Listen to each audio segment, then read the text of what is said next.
In 1864, a French missionary named Eugène Ayrault arrived on a speck of volcanic rock in the southeastern Pacific Ocean, the most isolated inhabited island on Earth, more than 2,000 kilometers from the nearest populated landmass.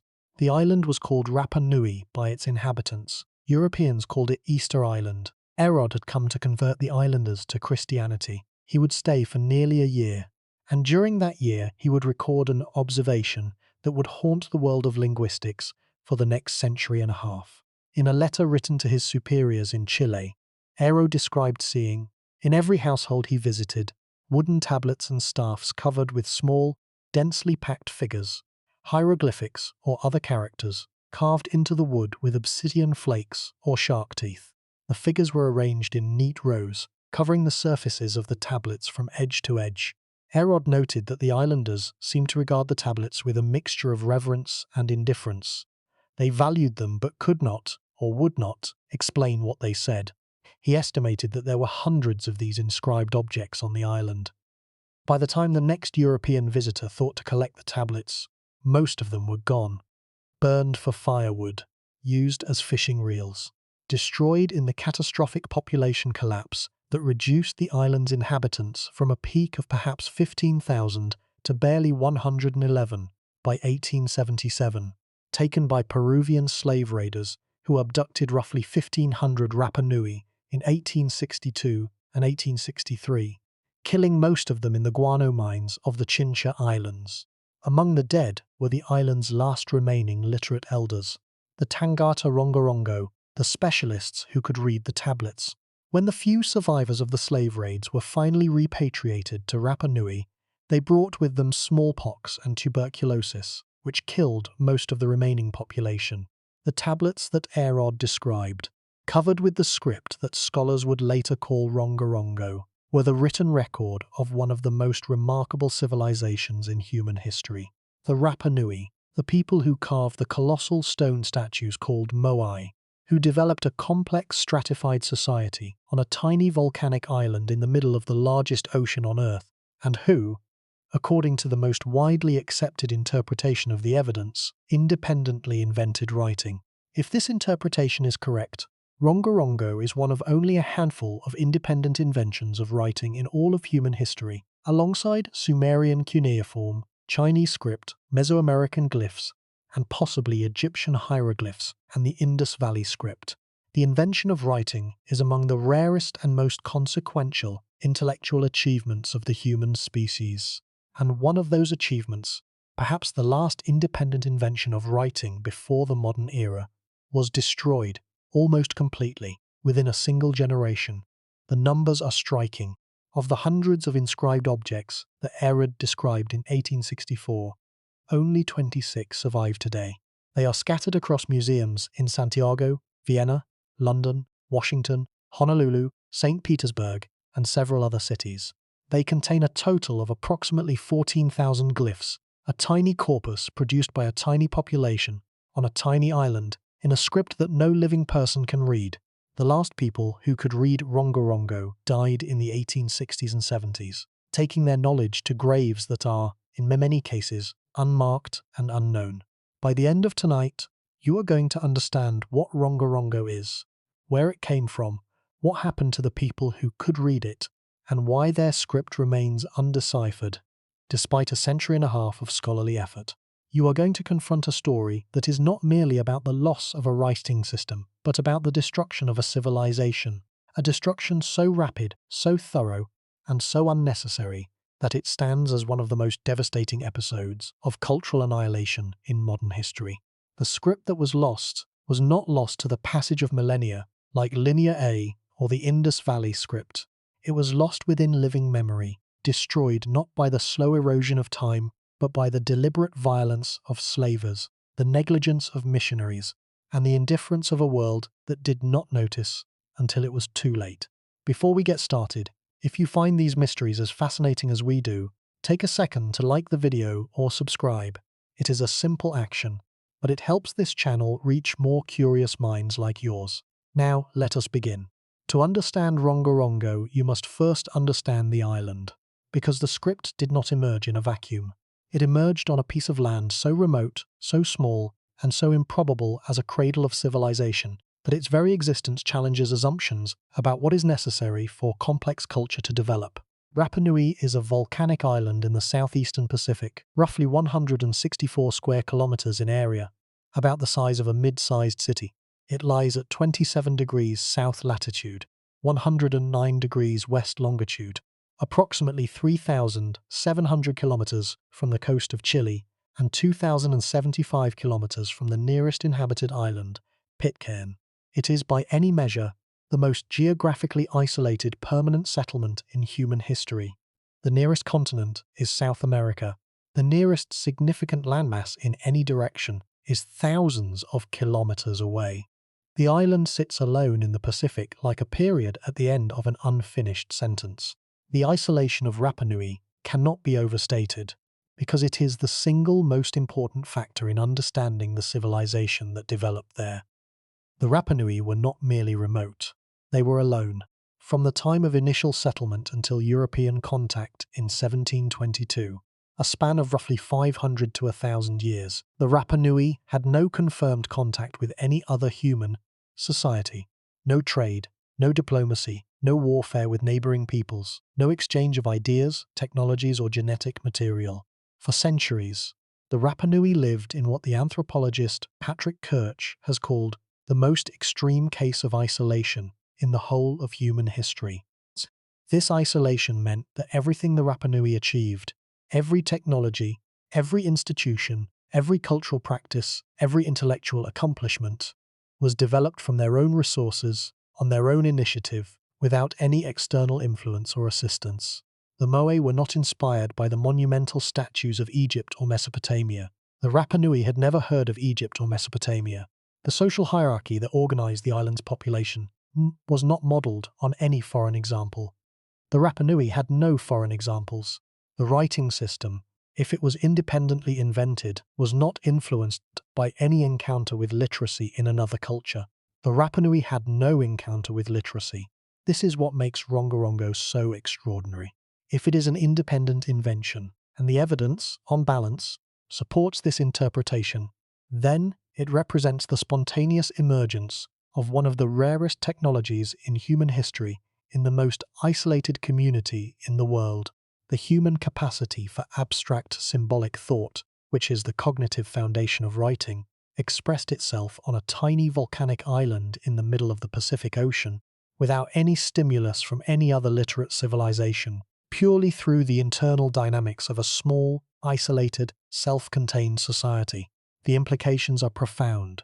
If writing can emerge independently on Easter Island, with a population of at most 15,000, with no metal tools, with no contact with any literate society, with no obvious economic or political pressure to develop a recording technology, then the human capacity for writing is far more robust and far more deeply rooted than we typically assume. Writing is not a luxury that requires large populations, complex economies, and cross-cultural contact. It is a capacity that can emerge whenever a society develops the social complexity and the intellectual motivation to express its knowledge in durable symbolic form. The island was settled by Polynesian voyagers, sailors who crossed thousands of kilometers of open ocean in double-hulled canoes, navigating by stars, swells, wind patterns, and the flight paths of migratory birds. The date of settlement is debated. Radiocarbon dates from the earliest archaeological deposits suggest arrival some between roughly 800 and 1200 of the Common Era, though some scholars argue for earlier dates. The settlers brought with them the standard Polynesian toolkit: taro, yams, sweet potatoes, chickens, and the Polynesian rat. They found an island that was, at the time of their arrival, densely forested, covered with a species of palm tree that is now extinct, along with various other native plants. What happened next is one of the most intensely studied and most intensely debated episodes in the history of human ecology. The standard narrative, popularized by the geographer Jared Diamond in his book Collapse, holds that the Rapa Nui deforested their island over a period of several centuries, using the wood for fuel, for canoe building, and for the transport of the enormous stone statues that are the island's most famous feature. The deforestation led to soil erosion, crop failure, and ecological collapse, which in turn led to warfare, cannibalism, and a dramatic population decline. A cautionary tale of environmental self-destruction. This narrative has been significantly revised by more recent research. The archaeologists Terry Hunt and Carl Lipo have argued, based on detailed archaeological and paleoecological evidence, that the deforestation was caused primarily not by human overexploitation, but by the Polynesian rats that the settlers brought with them, which consumed the seeds of the native palm and prevented forest regeneration.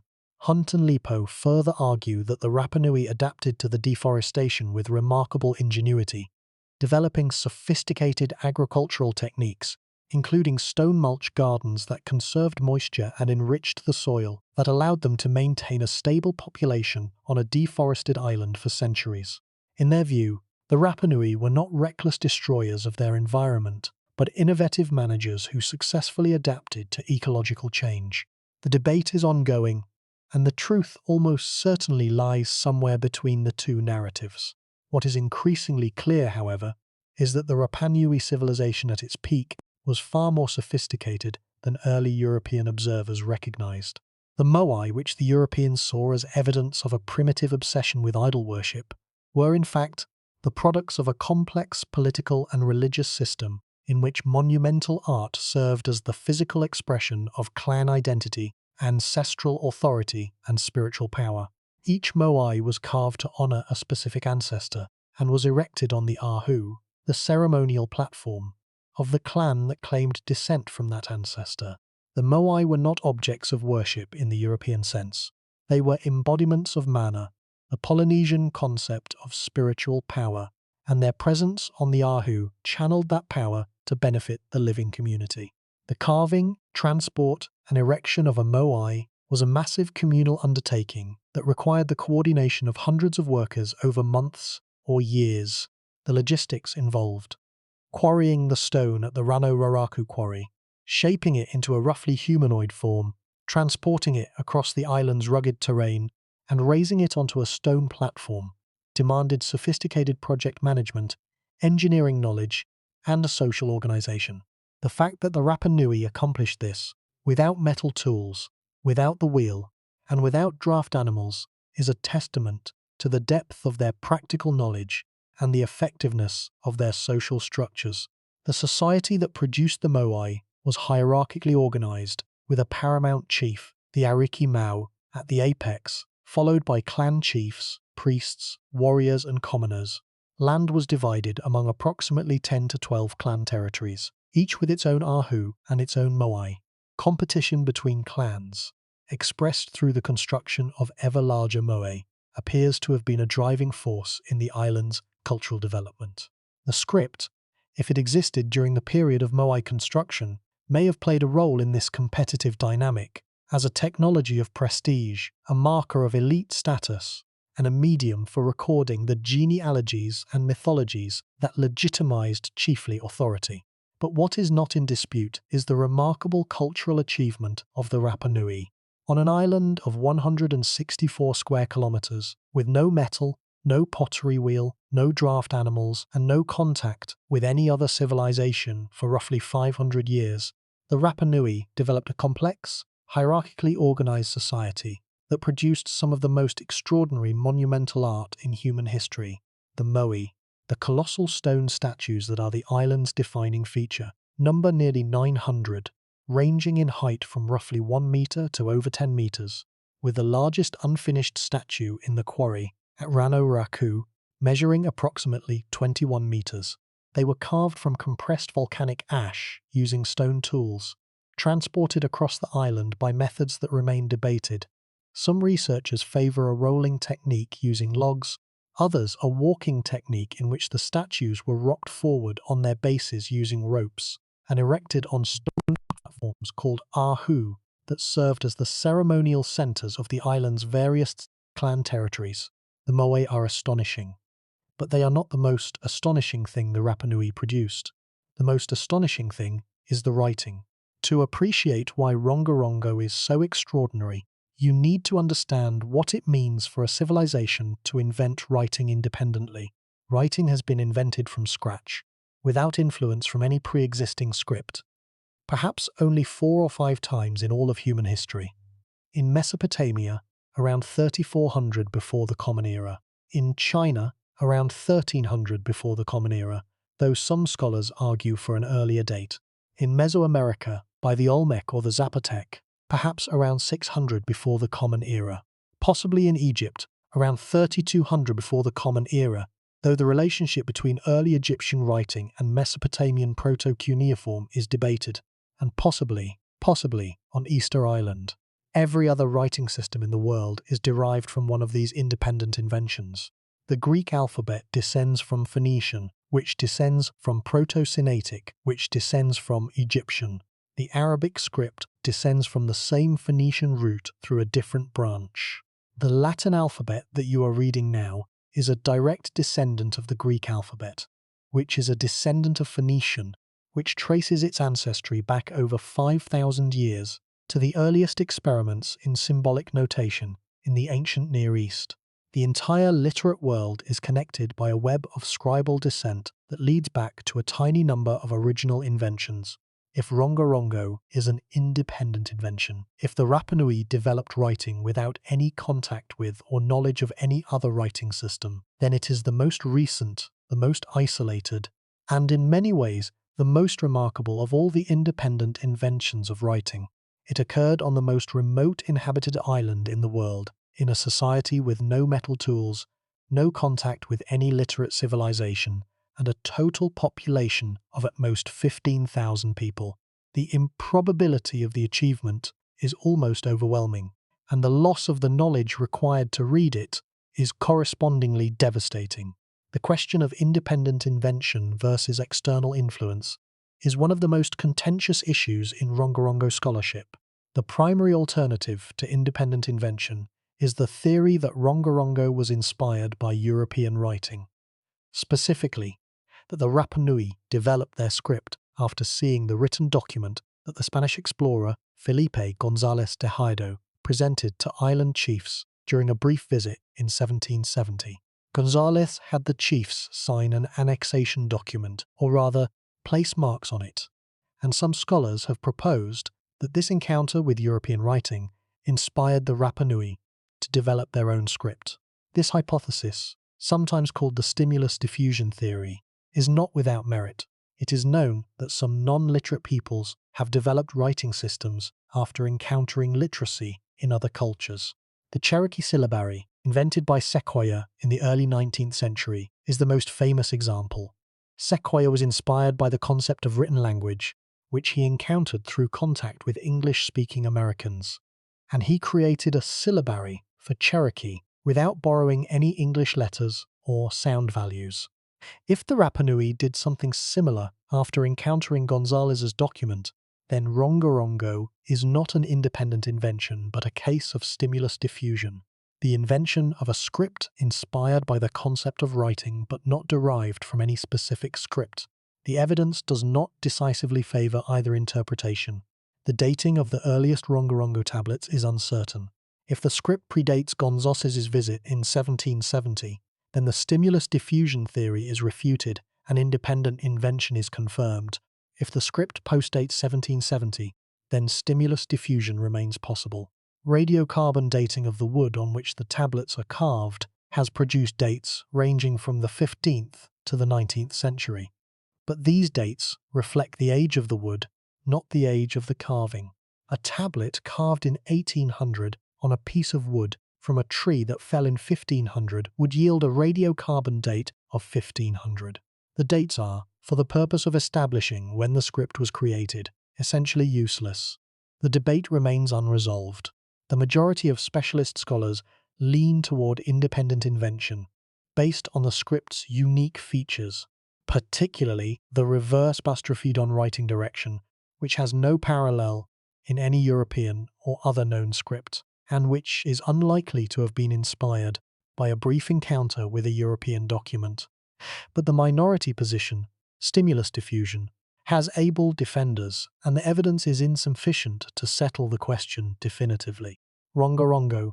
The word is a Rapa Nui term that translates roughly as to recite, to chant out, is a system of glyphs carved into wooden tablets, staffs, and other objects using obsidian flakes, shark teeth, or sharpened pieces of bone. The glyphs are small, typically between 1 and 2 centimeters tall, and they are arranged in rows that cover the surface of the tablet from edge to edge. The glyphs depict a wide range of subjects: human figures in various poses, birds, fish, plants, geometric shapes, and composite figures that combine elements of different creatures.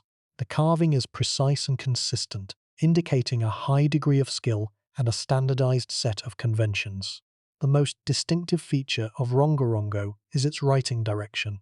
The glyphs are arranged in a pattern called reverse boustrophedon, a term derived from the Greek word for "as the ox plows."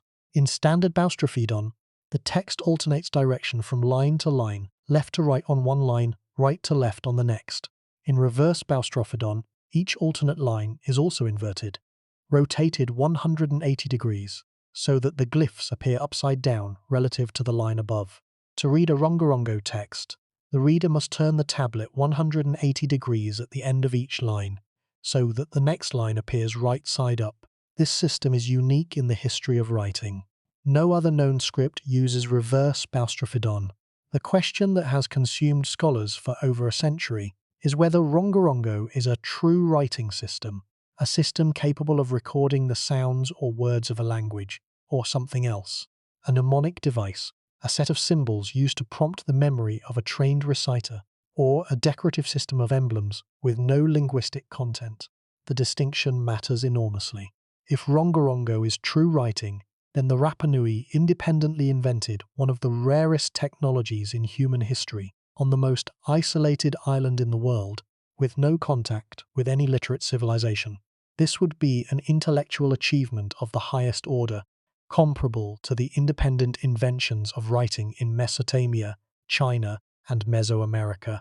If Rongorongo is not true writing, if it is a mnemonic aid or a set of symbols, then it is still a remarkable cultural achievement, but it is not writing in the technical sense, and it does not represent an independent invention of the technology that transformed human civilization. The evidence for Rongorongo's status as true writing is substantial but not conclusive. The glyphs are organized into discrete units that appear to function as words or phrases. They follow consistent patterns of combination and sequence that suggest grammatical structure.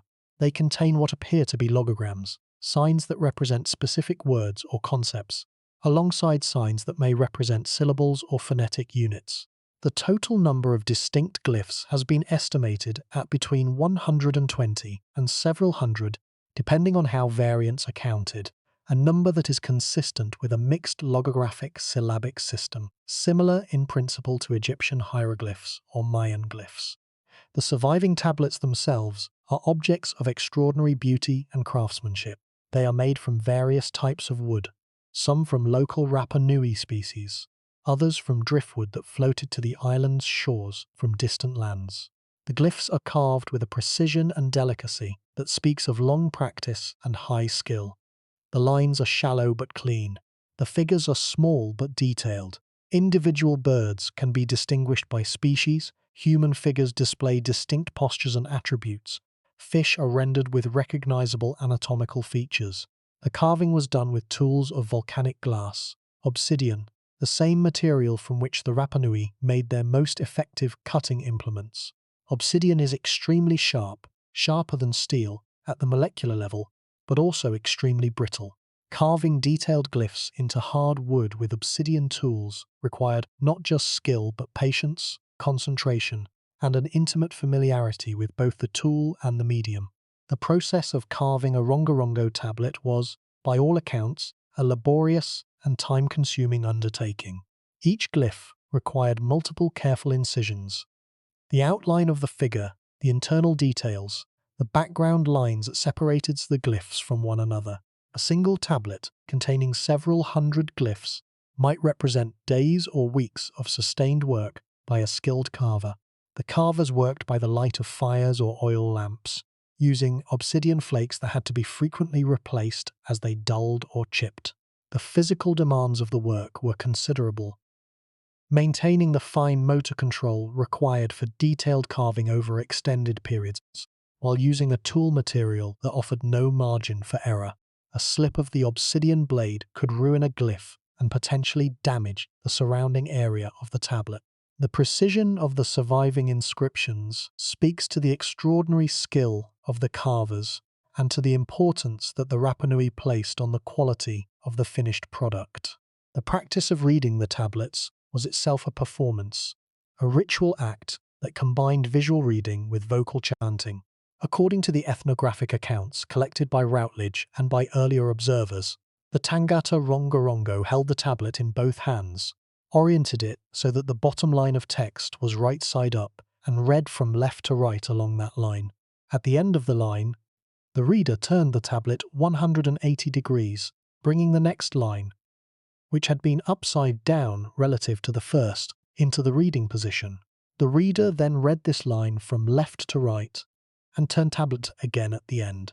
This turning, the physical rotation of the tablet at the end of each line, was an integral part of the reading experience, creating a rhythmic alternation of reading and turning that may have synchronized with the rhythm of the chanted text. The chanting itself was described by observers as rapid, rhythmic and musical, more like singing than speaking. The Tangata Rongorongo rocked back and forth as they chanted, holding the tablet before them, their eyes moving along the lines of glyphs. The performance was public. It took place at ceremonies, festivals, and important political gatherings, before an audience that may or may not have been able to follow the text. The reading was, in this sense, a dual performance, a linguistic act in which the content of the text was communicated, and a social act in which the authority and expertise of the Tangata Rongorongo were displayed. The social dimension of the performance is important because it suggests that Rongorongo was not merely a technology for recording information. It was a technology for displaying status, a marker of elite knowledge, a credential of priestly authority, a visible demonstration of the intellectual achievements of the Rapa Nui ruling class. The tablets were not hidden, they were displayed. The readings were not private, they were performed. The Tangata Rongorongo were not anonymous functionaries. They were public figures, scholars and priests, whose mastery of the script conferred prestige, authority, and political influence. This social dimension helps explain why the script was so vulnerable to destruction. A technology that is broadly distributed, known to many people, practiced in many contexts, recorded in many places, is resilient. The loss of any one practitioner or any one artifact does not endanger the tradition as a whole. But a technology that is concentrated, known only to a small elite, practiced only in specific ceremonial contexts, recorded only on precious objects, is catastrophically vulnerable. The Rongorongo tradition was, by all accounts, concentrated in exactly this way. The Tangata Rongorongo were few, the tablets were precious, the knowledge was restricted. When the Tangata Rongorongo were killed and the tablets were burned, the entire tradition collapsed, because the tradition rested on a narrow base of specialists and objects that were insufficient to absorb the shock of the 19th century catastrophe. The tablets vary considerably in size, from small fragments only a few centimeters long to large tablets over 60 centimeters in length. The largest and most famous surviving tablet, known as the Santiago staff, now housed in the Museo Nacional de Historia Natural in Santiago, Chile, is not a tablet at all but a wooden staff, approximately 126 centimeters long, densely covered with over 2,500 glyphs. The Santiago staff contains the largest single Rongorongo text, more than 17% of the entire surviving corpus in a single object. If the staff were lost, nearly a fifth of all known Rongorongo would disappear with it. The distribution of the surviving objects across the world's museums is itself a map of the colonial encounter that destroyed the script's living tradition. The tablets were collected, or taken, by European missionaries, sailors, naval officers, and traders in the decades following the slave raids. During the period when the Rapa Nui population was at its lowest, and the cultural structures that had sustained the script were in ruins, the collectors, in most cases, did not understand what they were collecting. They saw curious carved boards, objects of ethnographic interest, souvenirs of an exotic culture, not the records of a civilization's intellectual heritage. The tablets were shipped to Europe, to Chile, to Hawaii, to the United States, where they entered museum collections and were forgotten for decades. The reconnection between the tablets and their cultural context, the recognition that these carved boards might represent a true writing system, came only gradually as scholars began to study them in the late 19th and early 20th centuries. The most important early scholarly work on Rongorongo was conducted by the British anthropologist Catherine Routledge, who visited Easter Island in 1914 and 15, and who made a systematic effort to gather information about the script from elderly Rapa Nui informants. Routledge's informants were not Tangata Rongorongo. The last of those had died decades earlier, but they were people who remembered the tablets, who had heard the chants, and who retained fragmentary knowledge of the script's role in Rapa Nui society. Routledge recorded their testimonies in detail, producing a body of ethnographic data that remains essential for Rongorongo research. Routledge's informants described the tablets as sacred objects, items of great power and prestige associated with the Araki Mau, the paramount chief, and with the island's religious hierarchy. The Tangata Rongorongo, according to these accounts, were trained specialists who had undergone rigorous initiation into the secrets of the script. They could read the tablets aloud, chanting the texts in a formal ritualized manner that was distinct from ordinary speech. The chanting was performed on specific occasions, at festivals, at funerary ceremonies, at events of political or religious significance. The tablets were not everyday documents. They were prestige objects, the physical embodiment of the knowledge and authority of the Rapa Nui elite. This description places Rongorongo in a category that is familiar from other Polynesian cultures, the category of sacred or restricted knowledge held by a trained elite and deployed in formal contexts.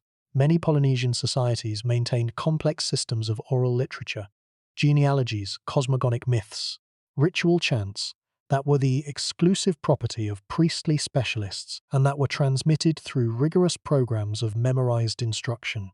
Rongorongo may have been the Rapa Nui version of this pan-Polynesian tradition, a system of sacred texts, unique in being inscribed on physical objects rather than preserved purely in memory. If this interpretation is correct, then Rongorongo was not a general-purpose writing system used for everyday communication. It was a specialized elite ritual script, a technology of the sacred, deployed in contexts of high cultural significance and accessible only to a small class of trained experts. This would explain why the knowledge of the script was lost so quickly. It was never broadly distributed. It was held by a few, and when those few died, the knowledge died with them. But the evidence also contains hints that suggest a broader range of functions. Some of the surviving tablets appear to contain lists, sequences of glyphs, organized in a pattern that suggests enumeration rather than continuous text. Others contain what appear to be calendrical notations, glyph sequences that recur at regular intervals, possibly marking lunar or solar cycles. If these observations are correct, then Rongorongo was not exclusively a ritual script, but also served practical functions: record keeping, astronomical tracking, and perhaps other applications that are not yet identifiable. One of the most significant discoveries in Rongorongo research is the existence of parallel texts, passages that appear in slightly variant forms on multiple tablets. The most famous example involves the tablets known as Tahua and Aruku Karenga, which share long passages of nearly identical glyph sequences. The parallel passages are not exact copies. They differ in details, with individual glyphs added, omitted, or substituted, but the overall structure and content are clearly related.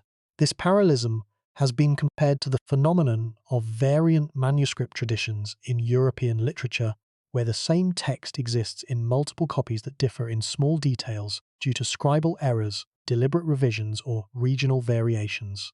The existence of parallel texts is important for several reasons. First, it demonstrates that the glyph sequences are not random. They encode specific content that was deemed important enough to be reproduced on multiple objects. Random or meaningless sequences would not be reproduced.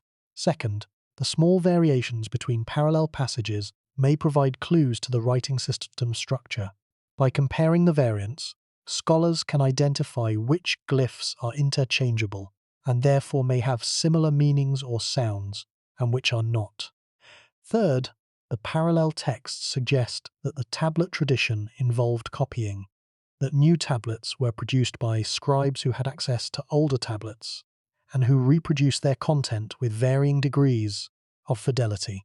This implies a scribal tradition, a community of writers who maintained, transmitted, and replicated a body of textual content over time. The parallel text phenomenon has been the focus of significant scholarly attention. The computer scientist Albert Davletchin has used the parallel passages to identify what he claims are phonetic complements, glyphs that appear alongside logograms to indicate their pronunciation, similar to the phonetic complements used in Egyptian hieroglyphs and Mayan glyphs. If Davletchin's identification is correct, it would represent a major breakthrough in understanding the structure of the writing system. But his claims, like all claims about Rongorongo, have not been independently verified and remain the subject of ongoing scholarly debate. But the evidence also contains significant gaps. The corpus is small, only 26 objects survive, and several of these are fragments or objects whose status as genuine Rongorongo is disputed. The total number of glyph tokens is approximately 14,000, a corpus that is larger than the Phaistos disk but smaller than the Indus Valley corpus and far smaller than the corpus of any successfully deciphered script. No bilingual text exists, no Rosetta Stone, no external evidence, from European observers, from comparative Polynesian linguistics, from any other source, provides a confirmed translation of any Rongorongo text. The closest thing to a translation was obtained in 1874, when the French bishop Tepano Jausen attempted to have a Rapa Nui man named Mitoro Tawa Ure read several Rongorongo tablets. Mitoro held the tablets, chanted in Rapa Nui, and produced what appeared to be a running commentary on the glyphs. Jausen recorded Mitoro's chants in meticulous detail, producing transcripts that have been studied by every subsequent Rongorongo researcher. But Mitoro's readings present problems. His chants do not consistently correspond to the glyphs on the tablets. He sometimes produced different chants for the same sequence of glyphs, and sometimes produced the same chant for different sequences.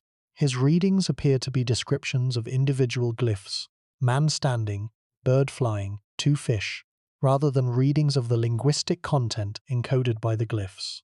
Mitoro, it seems, could identify the glyphs, but could not read them. He was describing what he saw, not what the text said. He was, in modern terms, an informant who recognized the script, but had never been trained to read it. A person who could identify letters, but could not spell words.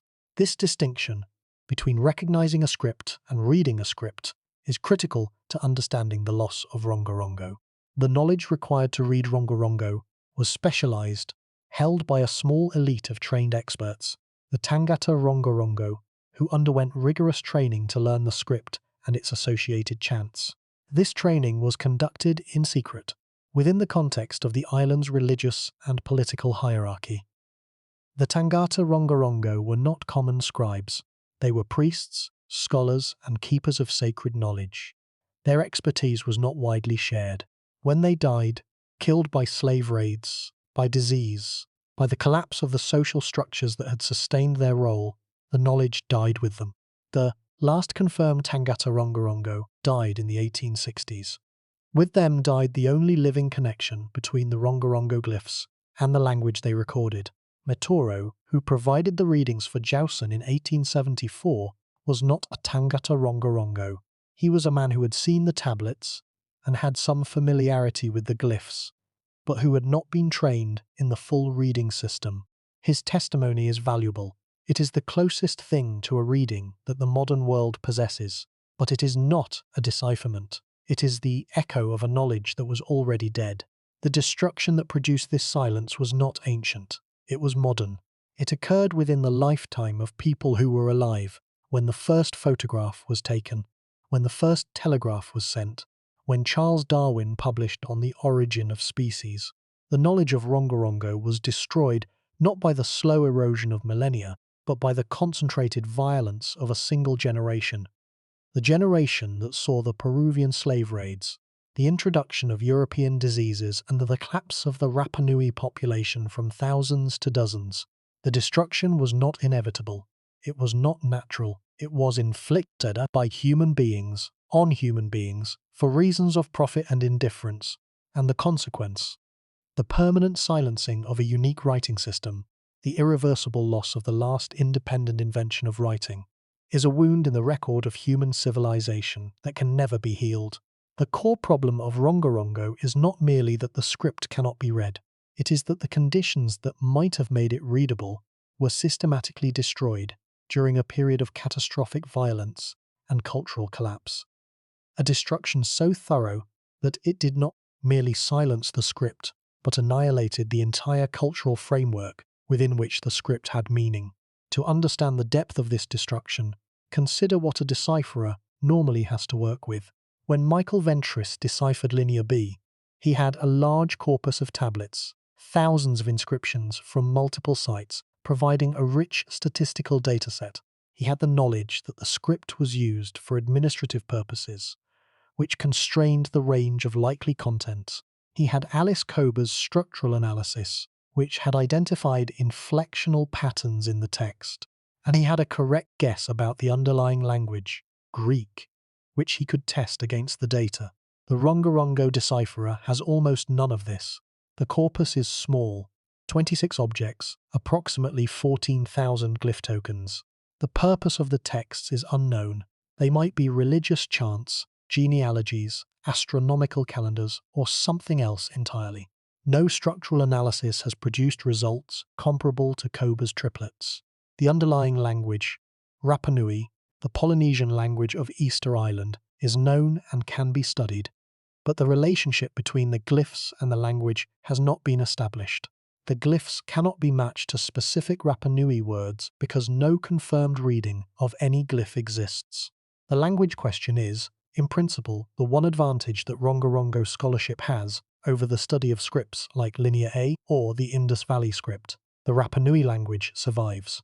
It is spoken today by several thousand people, primarily on Easter Island and in Chile. Its grammar has been documented by several linguists, most comprehensively by the French linguist Véronique Dufour and by the American linguist Robert Weber. Its vocabulary has been recorded in multiple dictionaries and word lists, spanning from the 19th century to the present.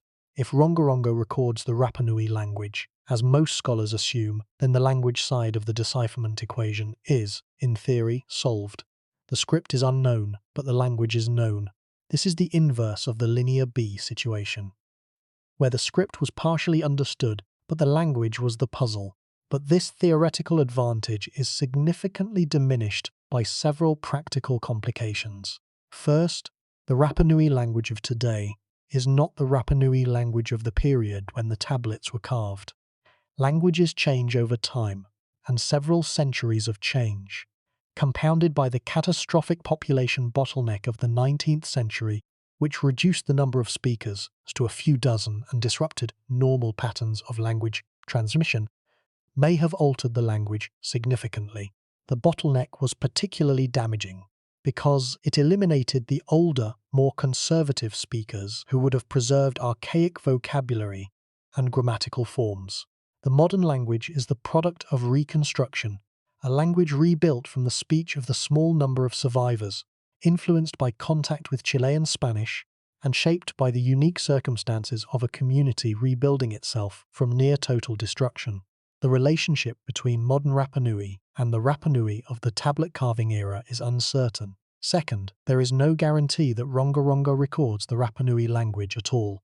The script may record a ritual or liturgical language distinct from everyday Rapa Nui, a sacred language, perhaps, used only in ceremonial contexts and known only to the Tangata Rongorongo. Many religious traditions maintain liturgical languages that are distinct from the vernacular. Latin in the Catholic Church, Sanskrit in Hinduism, Classical Arabic in Islam. If the Tangata Rongorongo chanted in a ritual register that differed substantially from ordinary speech, then modern Rapa Nui may be an unreliable guide to the language of the tablets. Third, the corpus is too small and too homogeneous to support the kind of statistical analysis that has been successful with other undeciphered scripts.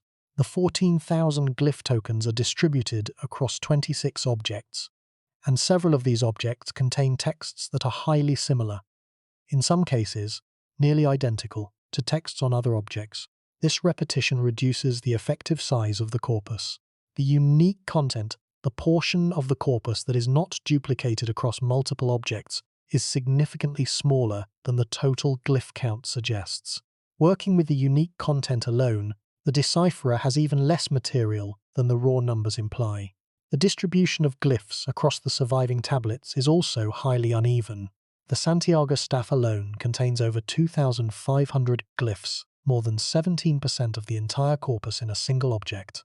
Several other large tablets, including the tablet known as Moai, which contains what appear to be astronomical or calendrical diagrams alongside conventional glyph sequences, and the tablet known as Katie, which is notable for its high density of complex compound glyphs, contain disproportionate shares of the corpus.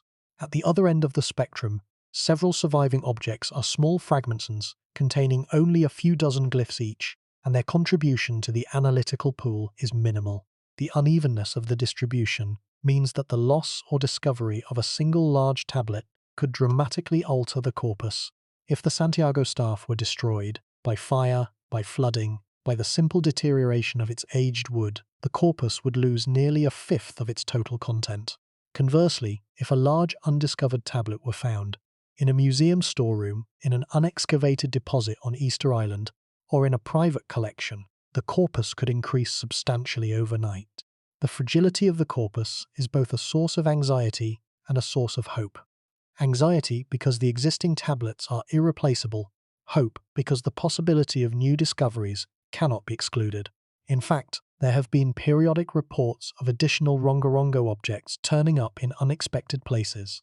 In the 1950s, a small fragment of inscribed wood was found in a private collection in Belgium. In the 1980s, an object claimed to be a Rongorongo tablet surfaced in a private collection in South America. In both cases, the authenticity of the objects was disputed, and neither has been universally accepted as genuine. The problem of authentication, determining whether a carved piece of wood is a genuine Rongorongo artifact from the pre-contact or early contact period, or a modern forgery or replica, is itself a significant challenge. The criteria for authentication depend on the physical properties of the wood, the style and technique of the carving, and the provenance of the object, its documented history of ownership and discovery. For objects that emerge from private collections without clear provenance, authentication is often impossible. Third, the glyph inventory is large and poorly defined. The number of distinct glyphs depends on how variants are counted, whether two slightly different versions of the same basic figure are treated as the same glyph or as different glyphs. Estimates range from as few as 120 to as many as 600. This range is enormous, and the uncertainty it introduces affects every subsequent analysis. If the inventory is at the lower end, the system might be a syllabary augmented with logograms. If it is at the higher end, it might be a predominantly logographic system. The two types require completely different analytical approaches, and the glyph count is not precise enough to determine which approach is appropriate.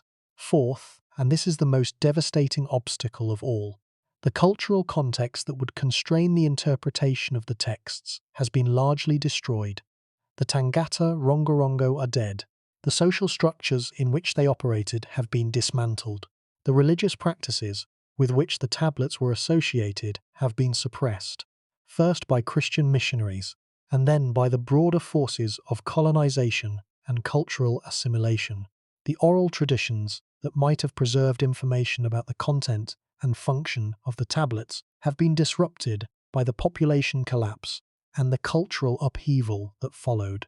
The ethnographic record, the information that could have been gathered from living informants about the role of Rongorongo in Rapa Nui society, is fragmentary, often contradictory, and filtered through the biases of European observers who were more interested in converting the islanders than in understanding their culture.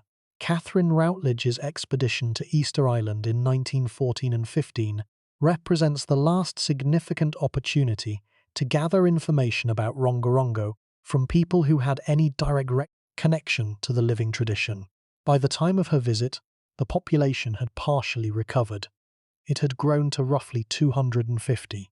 But the cultural disruption of the preceding half-century had been so severe that the informants she found could offer only fragments of knowledge.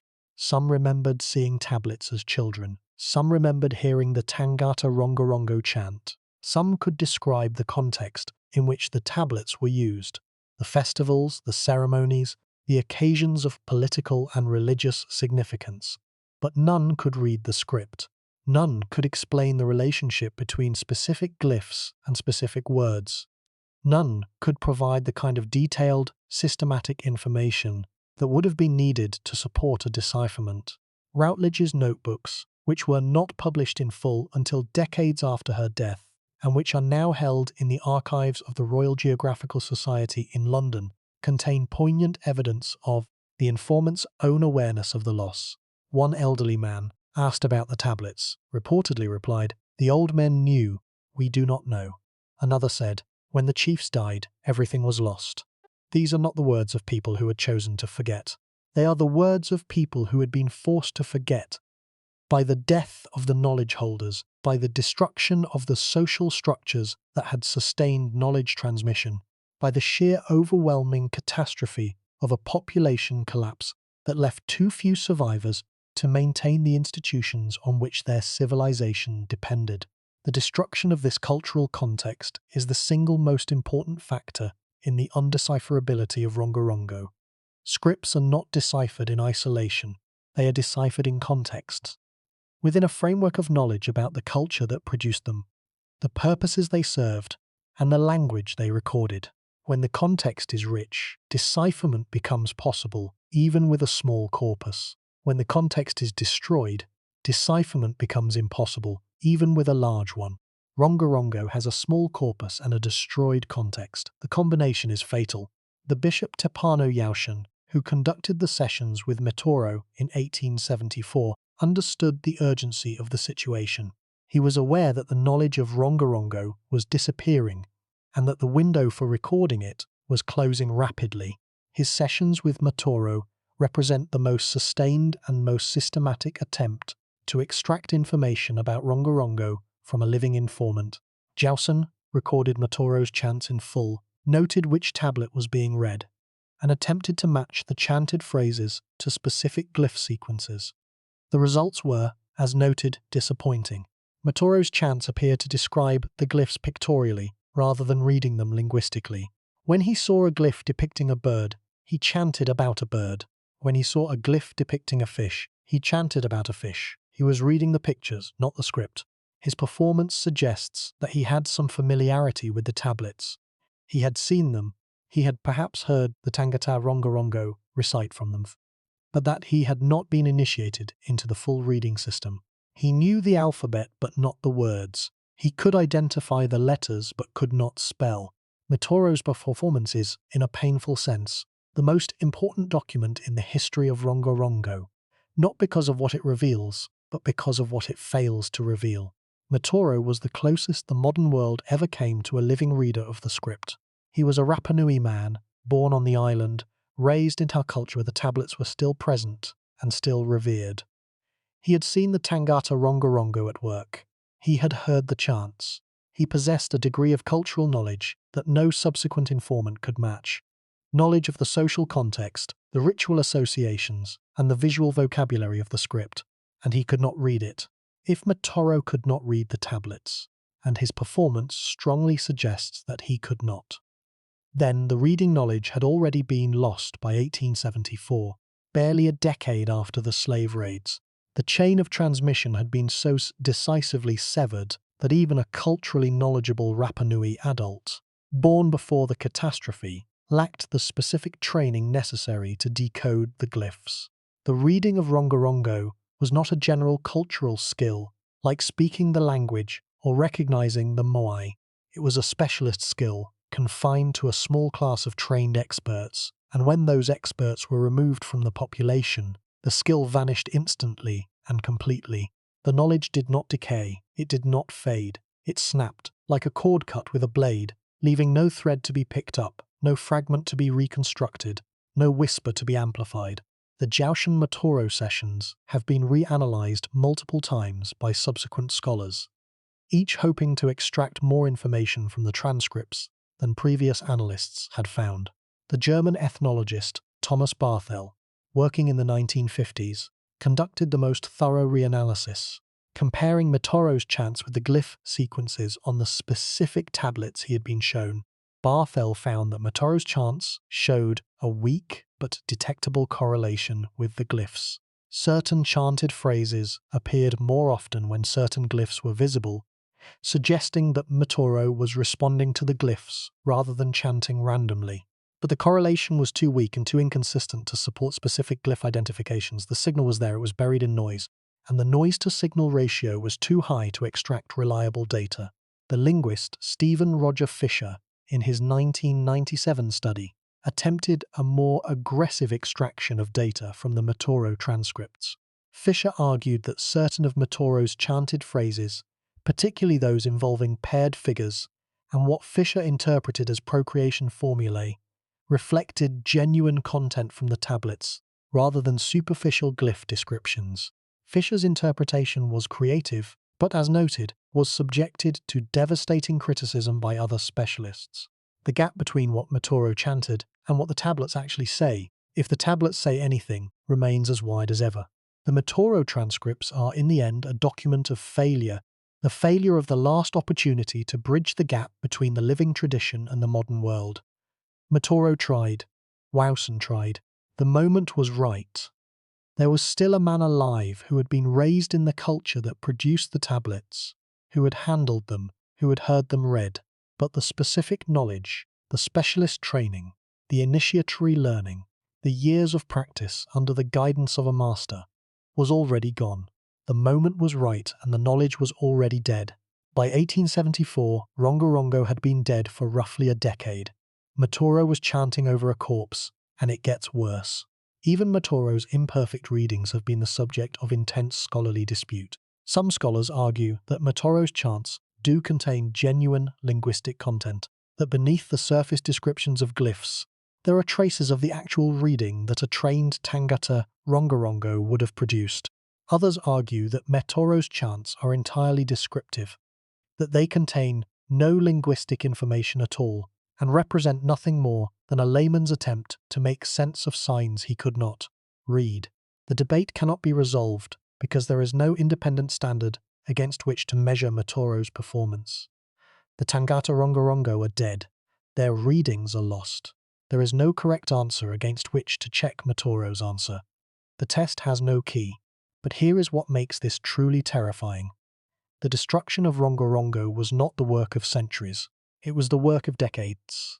In 1862, the Rapa Nui population was several thousand. The Tangata Rongorongo were alive. The tablets were in use. The script was a living tradition. By 1877, the population had been reduced to 111. The Tangata Rongorongo were dead. The tablets had been burned, discarded, or taken as curiosities by European visitors. The script was dead. In roughly 15 years, a writing system that may have taken centuries to develop was annihilated, not by the slow forces of cultural change, but by the sudden, violent disruption of European contact. The Peruvian slave raids of 1862 and 63 were the decisive blow. Approximately 1,500 Rapa Nui, roughly a third of the island's population, were abducted and transported to the Chincha Islands off the coast of Peru, where they were forced to work in the guano mines under conditions of extreme brutality. The mortality rate was catastrophic. Of the 1,500 abducted, only 15 survived to be repatriated to Rapa Nui, and those 15 brought smallpox with them, which spread through the already decimated population and killed most of the survivors. The slave raids targeted the island's leadership class disproportionately: chiefs, priests, and scholars. The very people who held the island's accumulated knowledge, including the knowledge of Rongorongo, were taken in large numbers, either because the raiders deliberately targeted high-status individuals, or because the leaders put themselves forward to negotiate and were seized. The effect on the island's intellectual heritage was devastating. The slave raids did not merely reduce the population, they decapitated the culture, removing the knowledge holders, the tradition bearers, the human repositories of everything the Rapa Nui had learned and created over centuries of isolation. The specificity of this loss cannot be overstated. The Tangata Rongorongo were not merely people who could read. They were the custodians of the island's intellectual heritage, the keepers of genealogies that stretch back generations, of astronomical observations that guided agricultural cycles, of mythological narratives that explained the origin of the world and the place of the Rapa Nui within it. Held, in their trained memories, and in the tablets they could read, the accumulated wisdom of a civilization that had survived for centuries in the most extreme isolation any human community had ever known. The knowledge they carried was not merely cultural ornament, it was practical. It included navigational knowledge, ecological knowledge, social knowledge, and spiritual knowledge that had been tested and refined over generations of experience, on an island where there was no margin for error.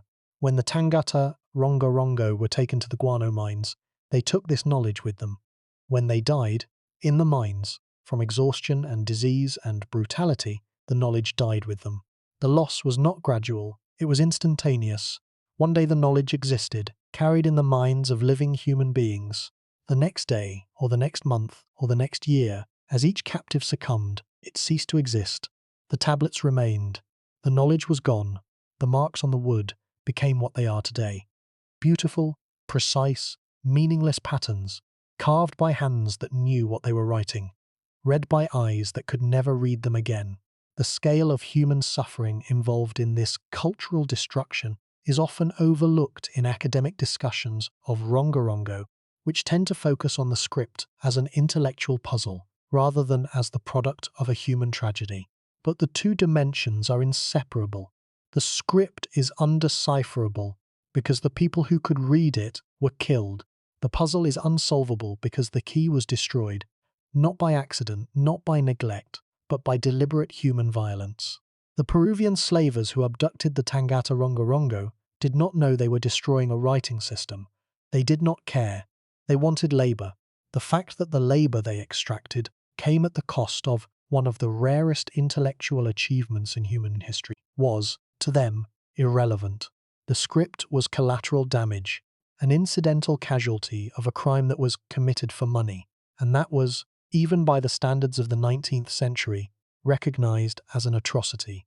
The international outcry against the Peruvian slave raids, which drew condemnation from France, Britain, and other European powers, eventually forced Peru to halt the abductions and repatriate the surviving captives. But the repatriation came too late. Of the approximately 1,500 Rapa Nui who had been taken, only 15 returned alive, and those 15, weakened, traumatized, carrying the pathogens of European disease, arrived on an island that was already in the grip of demographic collapse. The smallpox they brought killed hundreds more. By 1877, the census recorded 111 Rapa Nui remaining on the island. 111 people, the entire surviving population of a civilization that had, within living memory, numbered in the thousands. The missionaries who arrived on the island in the wake of the slave raids completed the destruction, though their intentions were different. The missionaries, primarily French Catholic priests of the Congregation of the Sacred Hearts, saw the Rongorongo tablets as objects of pagan worship. Some actively encouraged the islanders to destroy them. Others simply failed to intervene as the tablets were burned for firewood, repurposed as building material, or discarded by a population that, under the pressure of depopulation and cultural collapse, no longer had the social structures to maintain the scribal tradition. The missionaries were not driven by malice. They were driven by the same combination of religious zeal and cultural blindness that has accompanied missionary activity throughout history. They believed they were saving souls. They did not understand, or did not care, that they were destroying knowledge. The result is the situation we face today. A script that is almost certainly a genuine writing system, produced by a civilization that independently achieved one of the rarest intellectual milestones in human history, preserved on only 26 objects, readable by no living person, and surrounded by a cultural context so thoroughly destroyed that the fragments that survive are insufficient to support decipherment. The real question is not what burned, it is what we will never know existed. The 26 surviving tablets represent an unknown fraction of the total corpus. Erod estimated hundreds of inscribed objects in 1864. If his estimate was even approximately correct, then we possess less than 10% of the original corpus, and the lost 90% may have contained texts that were longer, more varied, and more linguistically informative than anything that survives. The tablets that were burned may have included the very texts, the prayers, the genealogies, the creation myths, that would have made the surviving tablets readable. The destruction was not just of objects, it was of information, of the comparative data that would have allowed scholars to identify patterns, establish glyph values, and build toward decipherment. Every tablet that was burned took with it a piece of the puzzle, and the puzzle, with 90% of its pieces missing, may be permanently unsolvable. The German ethnologist Thomas Barthol, who published the first comprehensive catalogue of Rongorongo glyphs in 1958, understood the severity of the problem better than anyone who had worked on the script before him. Barthol spent years examining every surviving Rongorongo object, travelling to museums across the world to study the originals, and producing detailed hand-drawn copies of every glyph on every tablet. His catalogue, published in Hamburg, remains the standard reference work for Rongorongo studies, and his numbering system for individual glyphs is still used by researchers today. Barthel's contribution was foundational, but his attempts at decipherment were less successful. He proposed that certain glyph sequences on the tablets corresponded to known Rapa Nui mythological narratives, specifically to creation chants that had been recorded from oral tradition by other researchers. By matching the rhythmic structure of the chants to the glyph sequences on specific tablets, Barthel attempted to establish a correspondence between specific glyphs and specific Rapa Nui words. His proposed readings were detailed and learned, drawing on an extensive knowledge of Rapa Nui language and culture, but they were also speculative, dependent on assumptions about the relationship between the glyphs and the chants that could not be independently verified. Barthel's readings have been influential, but have not achieved consensus. The most significant advance in Rongorongo studies since Barthel was made by the linguist Stephen Roger Fisher, who published a proposed partial decipherment in 1997. Fisher focused on the Santiago staff and argued that a recurring glyph sequence represented a creation chant in which a series of deities copulate with various entities to produce offspring. Fisher's reading was based on the identification of a specific glyph as a copulation verb and on the observation that this sign appeared in a repeating pattern alongside pairs of other glyphs that he interpreted as the names of the copulating parties and their offspring. Fisher's proposal generated enormous media attention. It was also subjected to devastating criticism by other Rongorongo specialists. The linguist Jacques Guy argued that Fisher's identification of the key sign was unsupported, that the repeating pattern was an artifact of his analytical method, and that the proposed readings were circular, dependent on assumptions that could not be tested against independent evidence. The debate became one of the most acrimonious in the history of Polynesian linguistics, and it has not been resolved. The Fisher episode illustrates a structural problem that afflicts all Rongorongo research: the absence of a verification mechanism. In the decipherment of Linear B, Ventrus's proposed readings could be tested against known features of the Greek language. In the decipherment of Egyptian hieroglyphs, Champollion's readings could be tested against the Rosetta Stone's Greek text. In Rongorongo scholarship, there is no test. A proposed reading can be evaluated only for internal consistency and for plausibility. Neither criterion is sufficient to confirm a reading. Internal consistency can be achieved by any system of assumptions, however wrong. Plausibility is subjective. Without an external standard, every proposed decipherment is an exercise in imagination, not in demonstration. Something is wrong with our assumptions. We assume that knowledge once created can be recovered. We assume that evidence once found can be interpreted. We assume that effort and intelligence, applied in sufficient quantity, can solve any puzzle. Rongorongo refutes all three assumptions. The knowledge was created and cannot be recovered. The evidence has been found and cannot be interpreted. Effort and intelligence have been applied by dozens of scholars over a century and a half, and the puzzle remains unsolved. Not because the scholars are inadequate, because the evidence is inadequate, and evidence, unlike effort, cannot be willed into existence. The information theoretic dimension of Rongorongo's undecipherability deserves explicit attention because it distinguishes Rongorongo from scripts that are merely difficult and places it in the category of scripts that may be genuinely impossible to decipher from existing evidence. The fundamental challenge is the relationship between the number of unknowns and the number of constraints.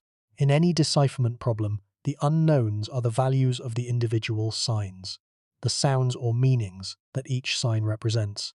The constraints are the observations that limit the range of possible values, frequency distributions, positional patterns, combinatorial rules, and any external evidence such as bilingual texts or known language features. A decipherment is possible when the number of constraints exceeds the number of unknowns, when the data provides enough information to determine a unique or near-unique solution. For Rongorongo, the number of unknowns is large.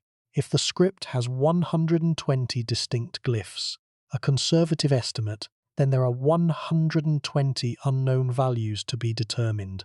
If the script has 300 or more distinct glyphs, a more generous estimate, then there are 300 or more unknowns. The number of constraints, by contrast, is small.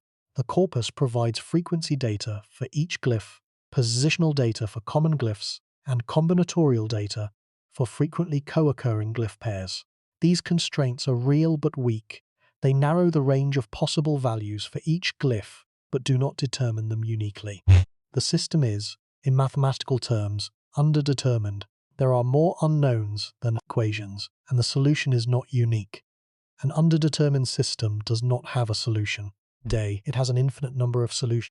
Any proposed decipherment that is consistent with the constraints is a valid mathematical solution, but so are infinitely many other proposed decipherments that are equally consistent with the constraints. Without additional information that would add new constraints and reduce the number of valid solutions, no proposed reading can be preferred over any other. The proposed reading might be correct. It might also be one of infinitely many incorrect readings that happen to satisfy the same constraints. There is no way to tell. This is the mathematical reality that underlies every failed decipherment of Rongorongo. The proposals of Barthel, of Fisher, of Guy, of Davletshin, of every other scholar who has worked on the script, all are consistent with the constraints imposed by the data. All are valid mathematical solutions. None can be confirmed because the system is underdetermined. The scholars are not wrong.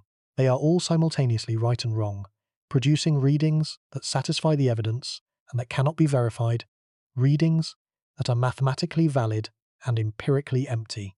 The only way to break the deadlock is to add constraints, to find new evidence that provides additional information and reduces the number of valid solutions. A second corpus of Rongorongo texts would add constraints. A bilingual inscription would add constraints. A structural breakthrough, the identification of a grammatical pattern, a confirmed word boundary, a verified glyph value, would add constraints.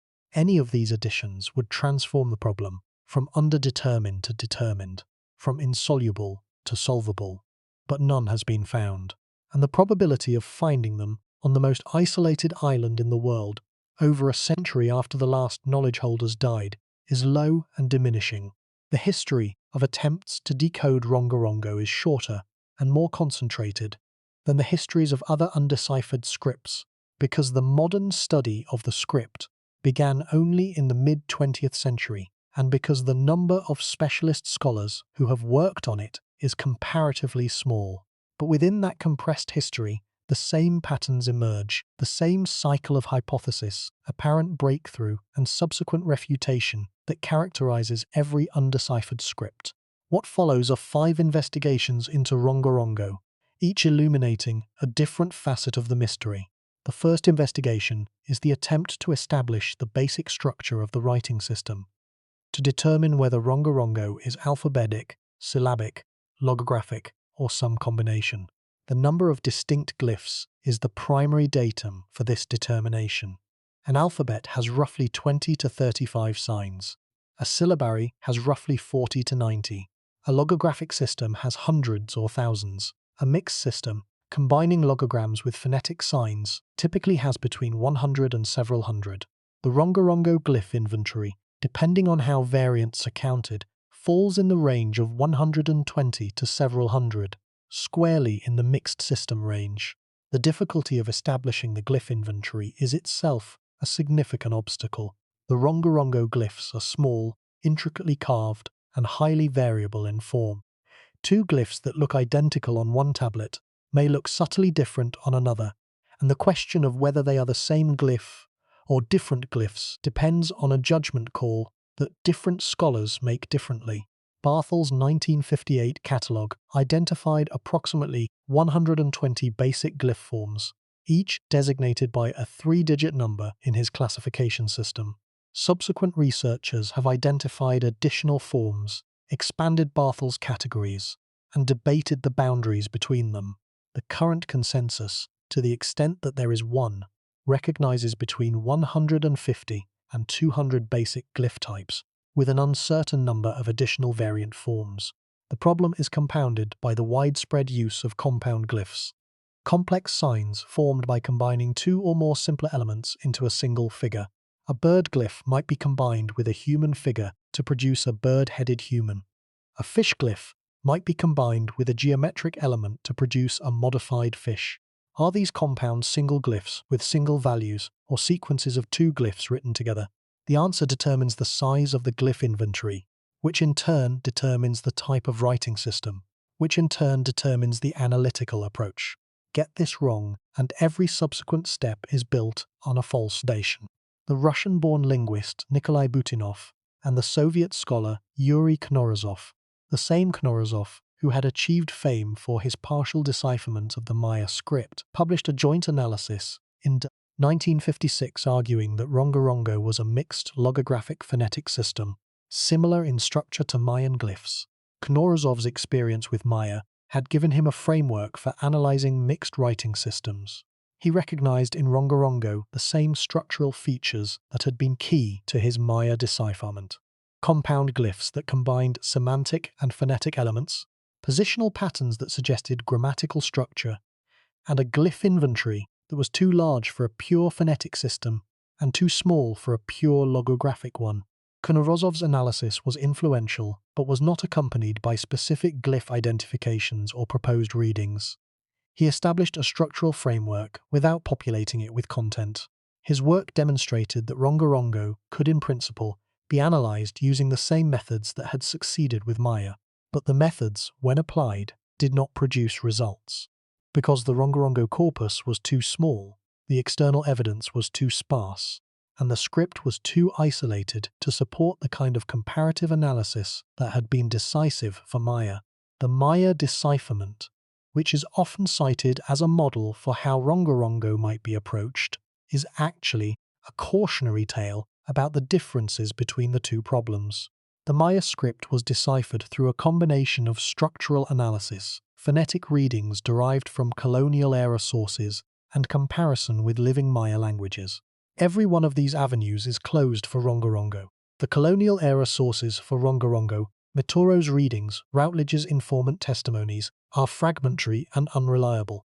The comparison with the living Rapa Nui language is undermined by the language's disrupted history and by the uncertainty about whether the tablets record Rapa Nui or a distinct ritual language.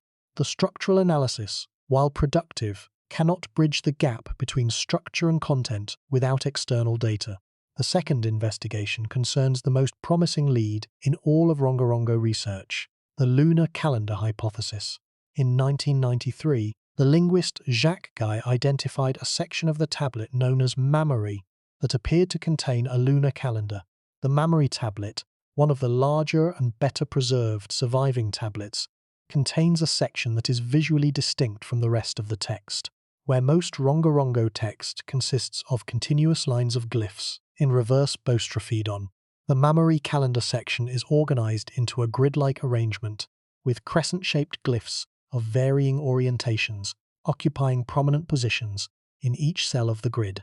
Guy argued that the crescent glyphs represented the phases of the moon: new moon, waxing crescent, first quarter, waxing gibbous, full moon, and the reverse sequence. His identification was strengthened by several observations. First, the number of crescent glyphs in the sequence is consistent with the roughly 29.5-day synodic month. Second, the orientations of the crescents change systematically across the sequence, mirroring the changing appearance of the moon as seen from the southern hemisphere. Third, the crescent glyphs are interspersed with other glyphs that could function as names or labels for individual nights of the lunar month, a feature that is consistent with the known Rapa Nui practice of naming each night of the lunar cycle. The lunar calendar identification is widely, though not universally, accepted by Rongorongo specialists. It represents the single most concrete achievement of Rongorongo research: the identification of a specific category of content on a specific tablet. It is not a decipherment. The linguistic values of the individual glyphs have not been established, but it is a content identification, a determination that a specific section records a specific type of information, and content identification is the first step toward decipherment. The identification has also opened a secondary avenue of investigation. If the crescent glyphs represent moon phases, then the non-crescent glyphs that accompany them may represent the Rapa Nui names for those phases. The Rapa Nui lunar calendar is documented in ethnographic sources. The names of the 30 nights of the Rapa Nui lunar month were recorded by several researchers in the 19th and 20th centuries. By matching the position of each non-crescent glyph in the Moai sequence to the corresponding night of the Rapa Nui lunar calendar, scholars have attempted to assign specific Rapa Nui words to specific glyphs. These assignments are highly tentative. They depend on the assumption that the tablet records the same lunar nomenclature that was documented ethnographically, and they are sensitive to the starting point of the sequence, which is uncertain. But they represent the closest approach to confirmed glyph values that the field has produced. Jacques Guy himself has been characteristically cautious about the implications of his discovery. The Moai calendar tells us what one section of one tablet is about, Guy has said. It does not tell us what the other tablets are about. It does not tell us the language of the script. It does not establish the sound values of any glyph. It is a brick, not a building. The building has not been built, and I am not confident that it can be built from the materials we have. Guy's caution is well-founded. The lunar calendar identification, valuable as it is, applies to a single section of a single tablet. It cannot be generalized to the rest of the corpus. The other tablets may contain completely different types of content: genealogies, prayers, myths, records, for which the lunar vocabulary is irrelevant. The calendar is a window, but the window looks onto a single room. The rest of the house remains dark. The third investigation is the computational analysis of the Rongorongo corpus, the application of modern statistical methods and machine learning to the glyph sequences. Several research teams have applied computational methods to Rongorongo since the early 2000s. The most comprehensive computational study to date was conducted by the Rapa Nui specialist Albert Davletchin and by the computer scientist Brian Wells, who developed a detailed digital database of all known Rongorongo glyphs and their positions on the surviving tablets. Using this database, Wells and Davletchin have conducted systematic analyses of glyph frequency, glyph co-occurrence, and positional distribution, the standard toolkit of computational epigraphy. Their results confirm what earlier scholars had observed through manual analysis, that the Rongorongo glyphs exhibit patterns of combination and distribution that are consistent with a structured writing system rather than a random or decorative arrangement. Certain glyphs appear predominantly at the beginnings of sequences. Others appear predominantly at the ends. Certain glyph pairs occur with a frequency that significantly exceeds chance. These patterns are consistent with a script that encodes linguistic content, a script in which the position and combination of signs are governed by the rules of a language. But the computational analysis has also revealed features that complicate the picture. The frequency distribution of Rongorongo glyphs does not neatly match the frequency distribution of any known writing system type. It is not flat enough for a pure syllabary and not steep enough for a pure logographic system. It falls in an ambiguous middle range that is consistent with a mixed system, but also consistent with a non-linguistic symbolic system of sufficient complexity. The computational tools, powerful as they are, cannot resolve the fundamental ambiguity. Wells has noted one particularly intriguing computational finding.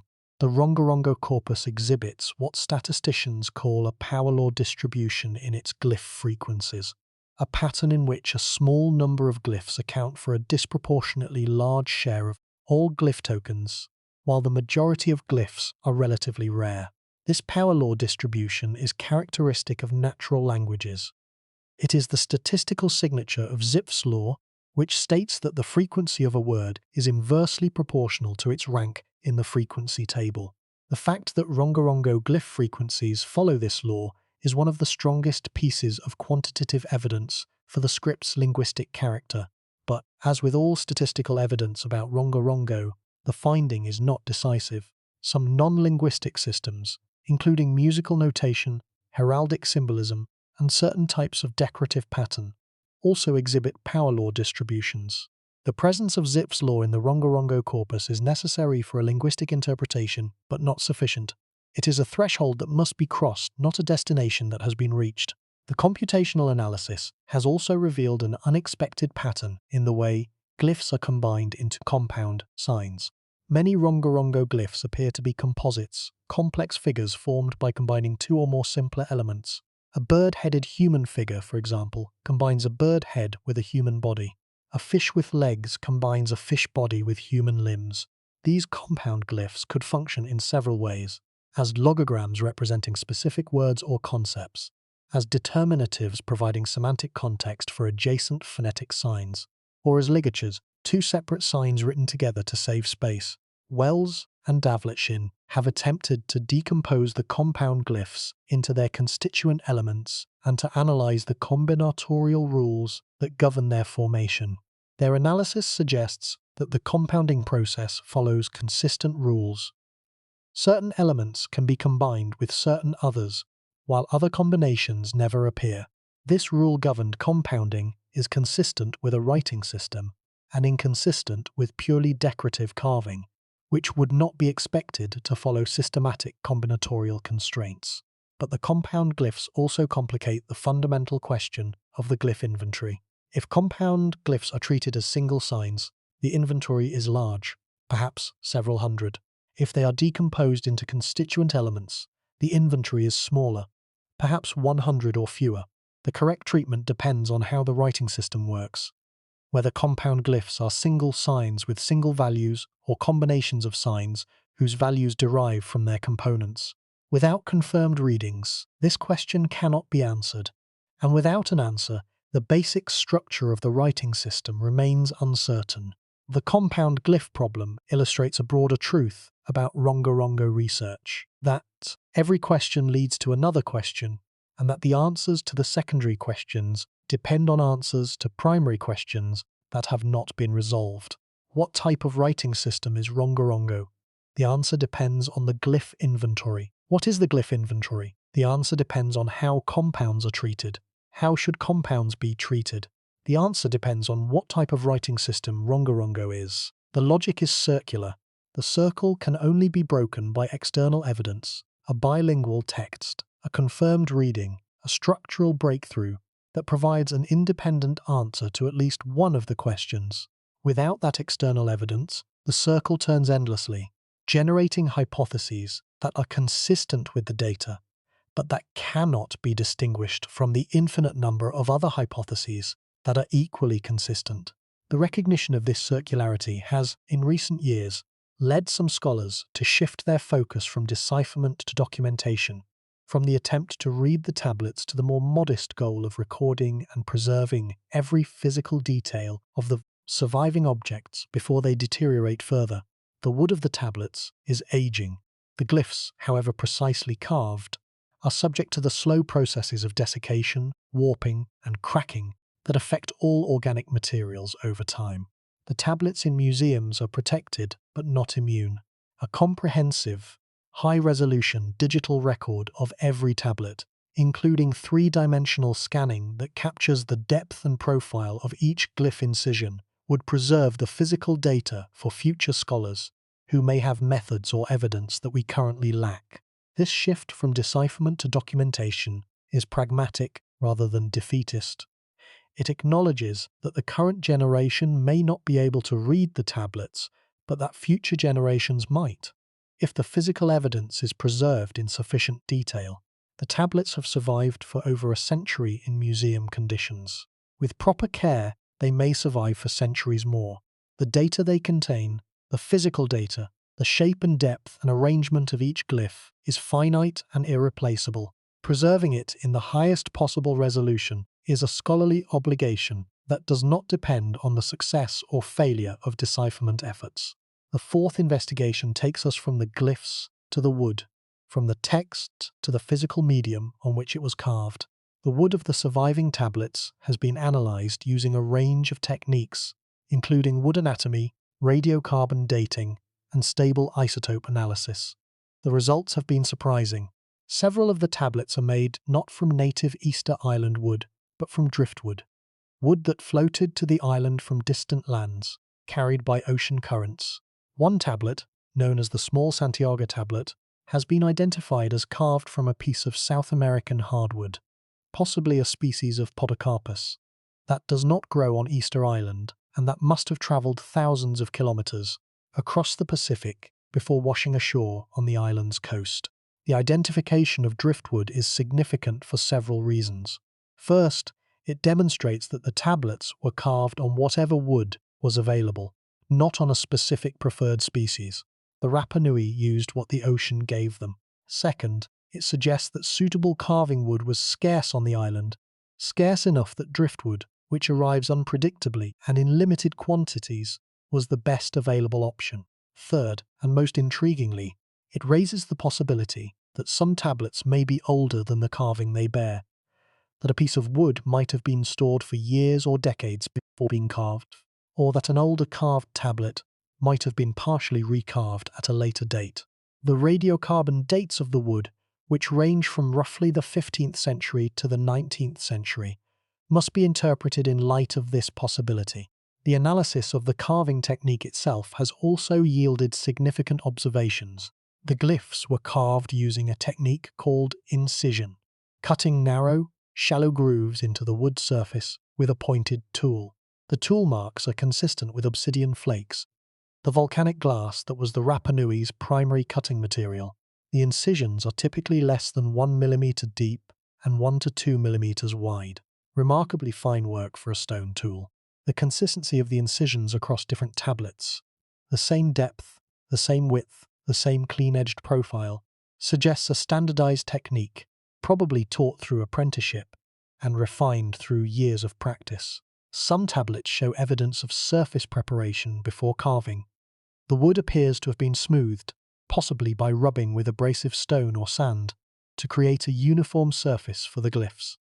Other tablets show carving on rough or weathered surfaces, suggesting that surface preparation was not always performed.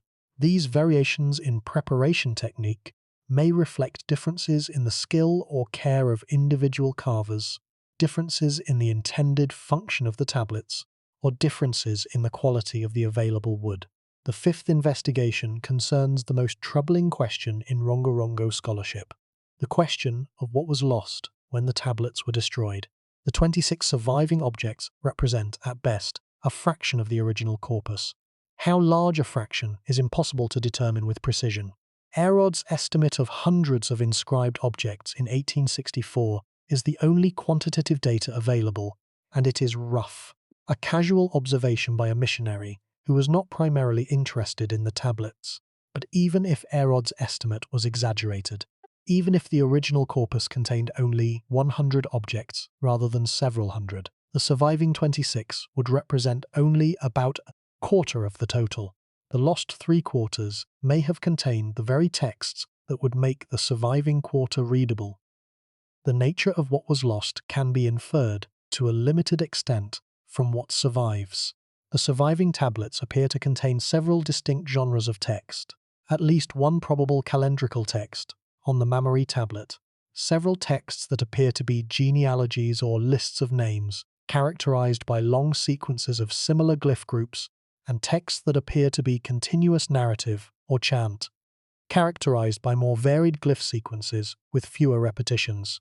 If the original corpus contained a similar mix of genres, and probably a wider range, given its larger size, then the lost tablets may have included genres that are not represented among the survivors at all. Epic narratives, legal codes, astronomical treatises, historical records. The possibilities are as wide as the civilization that produced them, and as permanently inaccessible as the tablets that were burned. The weight of this loss is felt most acutely by the Rapa Nui themselves. The modern Rapa Nui community, which has grown to several thousand people, and which has undergone a cultural revival in recent decades, regards the Rongorongo tablets as sacred cultural heritage. The tablets are the tangible record of their ancestors' intellectual achievement.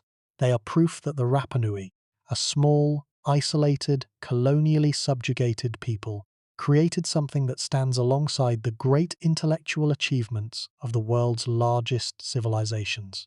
The inability to read the tablets is not, for the Rapa Nui, an academic frustration. It is a personal grief, the grief of a people whose history was stolen, whose knowledge was destroyed, and whose written voice was silenced by forces beyond their control. There is a word in the Rapa Nui language, haka Rongorongo, that means, roughly, to chant the Rongorongo. The word survives. The chant does not. The word describes an activity that no living person has ever witnessed, the act of holding a tablet, turning it at the end of each line, and reading aloud the text inscribed on its surface. The word is a fossil, a linguistic trace of a practice that once existed and that now, like the palm forests that once covered the island, is gone. Let that sink in. The deeper truth of Rongorongo is not about a writing system. It is about a civilization. And about what happens to a civilization when the forces of colonialism, disease, and slavery converge to destroy it in the space of a single generation. The undecipherability of Rongorongo is not an accident of time. It is a consequence of violence, specific, documented, preventable violence inflicted by specific people for specific reasons. The Peruvian slavers who abducted the Tangata Rongorongo did not intend to destroy a writing system. They intended to obtain cheap labor. The missionaries who encouraged the destruction of the tablets did not intend to erase a civilization's intellectual heritage. They intended to save souls. The European sailors and collectors who took the tablets as souvenirs did not intend to scatter an irreplaceable corpus across the world's museums. They intended to acquire curiosities. In each case, the intention was different from the result, and in each case, the result was the same.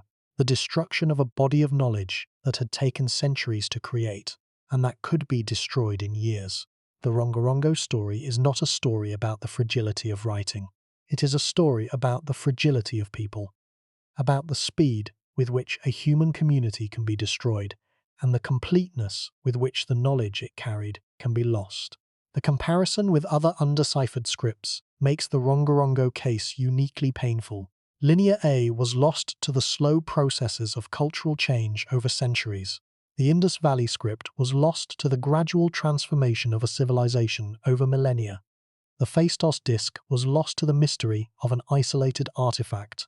Rongorongo was lost to murder, to kidnapping, to enslavement, to disease deliberately introduced by the return of infected captives, to the callous indifference of a colonial world that valued the Rapa Nui people only as a source of labor and their culture only as a source of curiosities. This is not science fiction. This is the documented historical record. The Peruvian slave raids of 1862 and 63 are not ancient history. They occurred during the American Civil War. They occurred during the reign of Queen Victoria. They occurred in a world that had telegraph cables, steam locomotives, and international law. The destruction of Rongorongo was not a tragedy of the ancient world, caused by forces beyond human control. It was a tragedy of the modern world, caused by forces that were entirely within human control and that were not controlled because the victims were small, isolated, and powerless. And it gets worse. The destruction was not confined to Rongorongo. The slave raids and their aftermath destroyed not just a writing system, but an entire civilization's accumulated knowledge, astronomical observations, navigational techniques, agricultural methods, medical practices, genealogical records, mythological traditions, and the vast body of ecological knowledge that had allowed the Rapa Nui to survive on one of the most resource-limited inhabited islands and in the world. All of this knowledge was held by the same class of elite specialists who held the knowledge of Rongorongo. When those specialists were killed, all of this knowledge, not just the script, died with them. The Tangata Rongorongo were not merely scribes. They were the custodians of everything the Rapa Nui knew. They were the librarians of a library that existed entirely in human memory. And when they died, the library burned, not physically, but cognitively. The knowledge evaporated from the world as completely as if the books had been set on fire. Consider what we know the Tangata Rongorongo held in their memories, based on the fragmentary accounts of 19th century observers and the surviving cultural practices of the Rapa Nui. They held genealogies, lineage records that traced the descent of chiefly families across generations, establishing the lines of authority that governed the island's political system. Without the genealogies, the political history of pre-contact Rapa Nui is lost. We know the names of a few chiefs from the accounts of early European visitors, but the deep history, the centuries of succession, alliance, rivalry, and governance that preceded European contact, is gone. They held cosmogonic narratives, creation myths that explained the origin of the world, the island, the people, and the natural forces that shaped their lives. Fragments of these narratives survive in the oral traditions collected by Routledge and by later ethnographers, but the fragments are inconsistent, contradictory, and clearly incomplete. The full, coherent, authoritative versions, the versions maintained by the Tangata Rongorongo and recited at formal occasions, are lost. They held astronomical knowledge, observations of the stars, the moon, the sun, and the seasons that guided the agricultural calendar and the ritual cycle. The Mamori Tablet's lunar calendar section, if correctly identified by Jacques Guy, provides a tantalizing glimpse of this astronomical knowledge in written form. But the Mamori calendar is a single section of a single tablet. The full body of astronomical knowledge, the star law, the seasonal observations, the methods of prediction and calibration, was vastly larger and was held not on tablets, but in the trained minds of the Tangata Rongorongo. They held navigational knowledge, the accumulated expertise of a seafaring people who had crossed the Pacific in open canoes, and who, even after settling on Rapa Nui, maintained a relationship with the sea that was central to their identity and their survival. The navigational techniques of Polynesian voyagers, star compasses, swell reading, wave refraction analysis, bird flight observation, represent one of the most sophisticated bodies of practical knowledge ever developed by a pre-industrial people. The Rapa Nui version of this knowledge, adapted to the specific conditions of the southeastern Pacific, was held by the island's elite specialists. It died with them. They held ecological knowledge, detailed understanding of the island's plants, animals, soils, and weather patterns, accumulated over centuries of observation and experiment. This knowledge informed agricultural practices, resource management, and the sustainable use of the island's limited natural resources. The loss of this knowledge may have contributed to the environmental changes that accelerated in the post-contact period, as the surviving population, stripped of its traditional knowledge base, was unable to maintain the sophisticated resource management practices of its ancestors. Each of these categories of knowledge, genealogical, cosmogonic, astronomical, navigational, ecological, represents centuries of accumulated human observation and thought. Each was held by the Tangata Rongorongo as part of their comprehensive role as the island's intellectual elite, and each was destroyed when the Tangata Rongorongo were destroyed. Not because the knowledge was written exclusively on the tablets, though some of it may have been, but because the tablets and the oral traditions were complementary parts of a single knowledge system. The tablets served as prompts, as records, as authoritative texts from which the Tangata Rongorongo chanted. The oral traditions provided the context, the interpretation, and the living understanding that made the tablets meaningful. When the oral traditions died, when the last Tangata Rongorongo died, the tablets became what they are today. Beautiful, incomprehensible objects, stripped of the living knowledge that once gave them voice. Let that sink in. The modern Rapa Nui community is acutely aware of this loss. In the decades since the cultural revival of the late 20th century, Rapa Nui activists and scholars have worked to recover what fragments of their ancestral knowledge can be reconstructed from the ethnographic record, from oral traditions preserved by the handful of families that maintained cultural continuity through the darkest years, and from the study of the Rongorongo tablets themselves. The tablets, scattered across the world's museums, have become symbols of both loss and resilience, objects that testify simultaneously to what the Rapa Nui achieved and to what was taken from them. The effort to repatriate the tablets, to return them from European and American museums to Easter Island, is ongoing and politically charged. The tablets are among the most valuable and most fragile artifacts in the collections that hold them. Museums argue that the tablets are safer in climate-controlled facilities with trained conservators. Rapa Nui advocates argue that the tablets belong to the people who created them, and that their dispersal across the world's museums is itself a continuation of the colonial violence that scattered them in the first place. The debate is, at its core, a debate about who owns the past and who has the right to determine its future. The question of ownership is not separate from the question of decipherment. If the tablets were reunited in a single location, if the entire surviving corpus were gathered in one place, studied by a coordinated team of specialists, and analysed as a unified body of evidence, rather than as isolated objects in scattered collections, the chances of progress on decipherment would be improved. Not because reunification would produce new evidence, the evidence is what it is, but because coordinated analysis of the entire corpus, conducted with modern computational tools, and with access to the physical objects rather than photographs, might reveal patterns that are invisible in piecemeal study. This has not happened. The tablets remain scattered, the studies remain fragmented, the decipherment remains elusive, and the script, the most isolated writing system in the world, produced on the most isolated island in the world, destroyed by the most concentrated act of cultural annihilation in modern history, waits, as it has waited for over a century, for the breakthrough that would make it speak. The breakthrough has not come. The silence continues. The glyphs, the walking men, the flying birds, the leaping fish, the composite creatures that combine human and animal features in configurations that suggest a mythology rich beyond our imagining, remain as vivid and as mute as the day they were carved.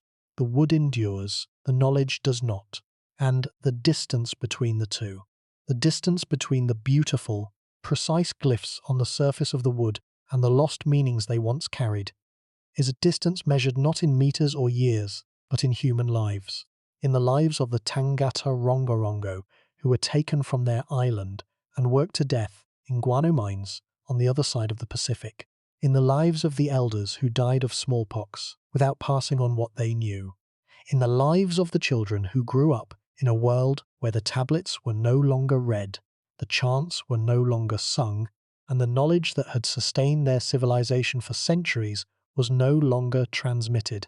Those lives are the missing key.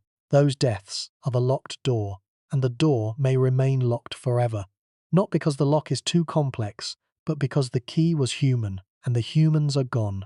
The 20th and 21st centuries have brought a painful coda to the Rongorongo story. The Rapa Nui population, which reached its nadir of 111 in 1877, has recovered. The current population of Easter Island is approximately 8,000, of whom roughly 3,600 identify as Rapa Nui. The culture too has experienced a revival. Traditional dances, songs, tattoos and wood carving have been reintroduced. The Rapa Nui language, which was in danger of extinction in the mid-20th century, is now taught in island schools and spoken by a growing number of young people. The Moai have been restored and have become a source of enormous pride for the Rapa Nui community and a UNESCO World Heritage Site. But the Rongorongo tablets remain unread. The cultural revival has restored many things: language, art, dance, craft, but it has not and cannot restore the specific knowledge required to read the script. That knowledge was held by the Tangata Rongorongo. It died with them. No amount of cultural revival can bring it back, because it was not a general cultural practice. It was a specialized, expert skill, maintained through rigorous training and transmitted through a formal initiatory process. The modern Rapa Nui can speak their language, dance their dances, carve their moai, and practice their crafts. They cannot read their tablets, and they know, with a specificity and a directness that distinguishes their grief from the more abstract grief of scholars, exactly why they cannot read them. They know who took the Tangata Rongorongo. They know where they were taken. They know how they died. The loss is not mysterious. It is documented, and the documentation makes it not less painful, but more. The contemporary Rapa Nui response to Rongorongo embodies a dual emotional register: pride in their ancestors' achievement and grief for its destruction. The tablets prove that the Rapa Nui, a small, isolated, colonially subjugated people, created something that stands alongside the great intellectual achievements of the world's largest civilizations. But the tablets also prove what was taken. Every tablet in a museum in Europe or Chile is a piece of the Rapa Nui mind that was separated from its home. Every glyph that cannot be read is a word that was silenced. The community is proud of its ancestors, and it grieves for what was done to them. The philosophical implications of the Rongorongo story illuminate something fundamental about the relationship between knowledge and power. The script was created by a people who possessed cultural power, the power to organize a complex society, to build monumental architecture, to develop a writing system. It was destroyed by people who possessed a different kind of power: the power of firearms, of steel, of ocean-going vessels, of epidemic disease. The two forms of power collided in the 1860s, and the collision was catastrophic for the side that possessed cultural power but lacked military power. The Tangata Rongorongo knew how to read. They did not know how to resist a slave raid. Their knowledge, deep, refined, centuries old, was powerless against the crude, immediate violence of men with guns. This is a pattern that repeats throughout the history of colonialism. Wherever European expansion encountered indigenous civilizations, the same dynamic played out. The indigenous civilization possessed deep cultural knowledge, ecological, technological, linguistic, spiritual, that had taken centuries to develop, while the European colonizers possessed military technology and epidemic disease that could destroy in years what had taken centuries to build. The collision was never equal. The side with the deeper knowledge always lost, and the knowledge, which could not be stored in anything other than living human minds, was always the first casualty. Rongorongo is the clearest, the most concentrated, and the most complete example of this pattern in the historical record. The script was lost not to the gradual processes of cultural change, but to the acute violence of colonial contact. The people who carried the knowledge were specifically targeted, seized in slave raids, killed by introduced disease, marginalized by missionaries. The knowledge was not simply forgotten, it was exterminated, and the extermination was accomplished within a time frame so compressed that it defies comprehension. Roughly a decade for the total destruction of a literacy tradition that had taken centuries to develop. The contemporary relevance of this pattern cannot be overstated. Around the world today, indigenous communities face pressures that echo those that destroyed the Rapa Nui knowledge tradition, not through slave raids, which are historical phenomena, but through economic marginalization, cultural assimilation, and the relentless pressure to adopt the languages, technologies, and values of dominant cultures. The mechanism of destruction is different. The result is the same: the interruption of the chain of transmission, the death of the last knowledgeable elder, the permanent loss of accumulated wisdom. The linguist K. David Harrison has documented dozens of languages in the process of dying. Languages whose last fluent speakers are elderly individuals who live alone, who speak their language only to themselves, and who will take their linguistic knowledge to the grave. Each of these speakers is a Tangata Rongorongo, a repository of irreplaceable knowledge, a living link to a tradition that will end with their death. When they die, the tradition dies, the knowledge evaporates, and no amount of subsequent scholarly effort can bring it back. Harrison's work, and the broader field of language documentation and revitalization, represents the modern world's belated recognition of a truth that the Rongorongo story illustrates with devastating clarity: that human knowledge is mortal, that the most important, most irreplaceable, most valuable forms of knowledge are stored not in books or databases but in living human minds, and that when those minds are destroyed by violence, by disease, by indifference, the knowledge they carry is destroyed with them as completely and as permanently as if it had never existed. The Rongorongo tablets are a warning from the recent past. They say, this is how knowledge dies. Not gradually, not gently, not through the dignified processes of intellectual obsolescence. Violently, suddenly, completely, the chain breaks, the silence begins, and the silence, once begun, is permanent. Let that sink in. We are living in the middle of the greatest extinction of human knowledge in history. Languages are dying at a rate of approximately 1 every 2 weeks. Each language carries knowledge, ecological, medicinal, agricultural, spiritual, that exists in no other language and that cannot be recovered once the language is gone. The Rongorongo tablets are not an anomaly. They are a preview. They are what the future looks like for every body of knowledge that depends on the unbroken chain of human transmission. The chain is breaking everywhere. The silence is spreading. And we, like the European observers who watched the Rapa Nui culture collapse in the 1860s without intervening to preserve it, are watching it happen with a mixture of scholarly concern and practical inaction that would be comic if it were not so tragic. What does the story of Rongorongo teach us? It teaches us that the destruction of a culture is not an abstraction. It is a specific event, with specific perpetrators, specific victims, and specific consequences. The consequence, in the case of the Rapa Nui, was the permanent silencing of a civilization's written voice, the irreversible destruction of a body of knowledge that had taken centuries to create, and that was annihilated in the space of a single decade. The journey of this story has taken us from a missionary's letter in 1864 to the computer laboratories and museum storerooms of the 21st century. The path has led through slave raids and smallpox, through missionary zeal and colonial indifference, through a century and a half of scholarly effort that has produced significant structural observations, but no confirmed readings. The conclusion is as uncomfortable as it is inescapable. Rongorongo may be permanently undecipherable, not because we lack the intelligence to read it, but because the specific evidence that would make reading possible was destroyed, deliberately and violently, in the 1860s and 70s. This conclusion carries implications that extend far beyond the narrow field of Polynesian epigraphy. It is a case study in the irreversibility of cultural destruction, a demonstration that when a body of knowledge is destroyed, it is not merely damaged but annihilated, and that the annihilation cannot be reversed by subsequent effort, however brilliant or sustained. The Tangata Rongorongo are dead. Their knowledge is dead.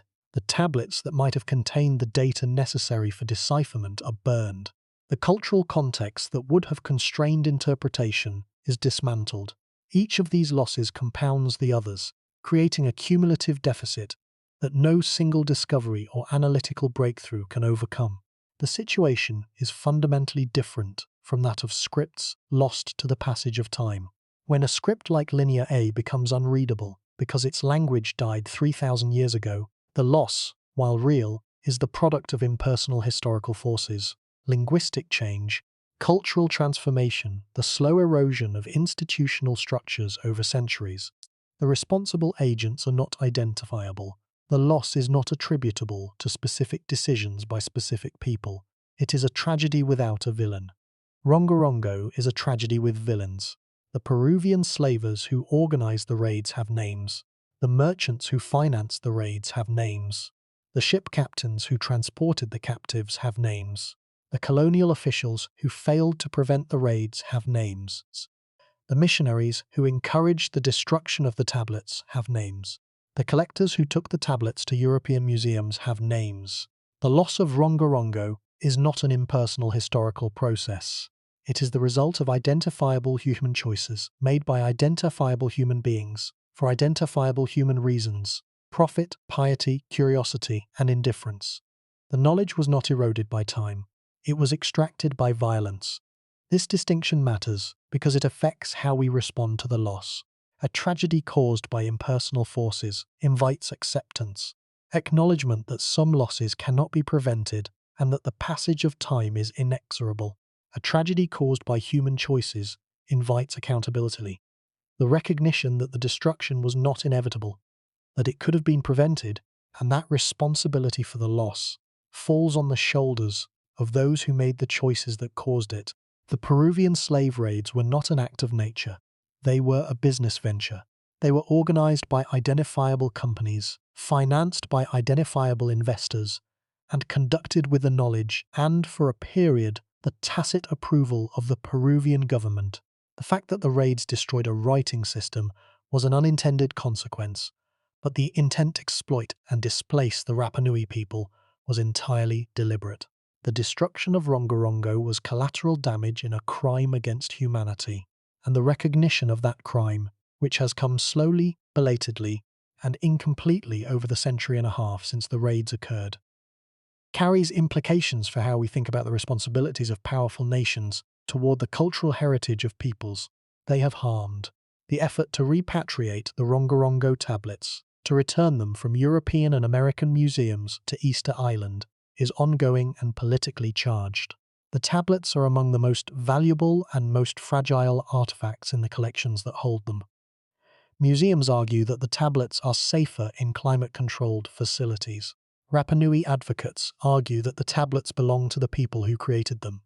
The debate is ultimately about who owns the past and whether ownership carries obligations.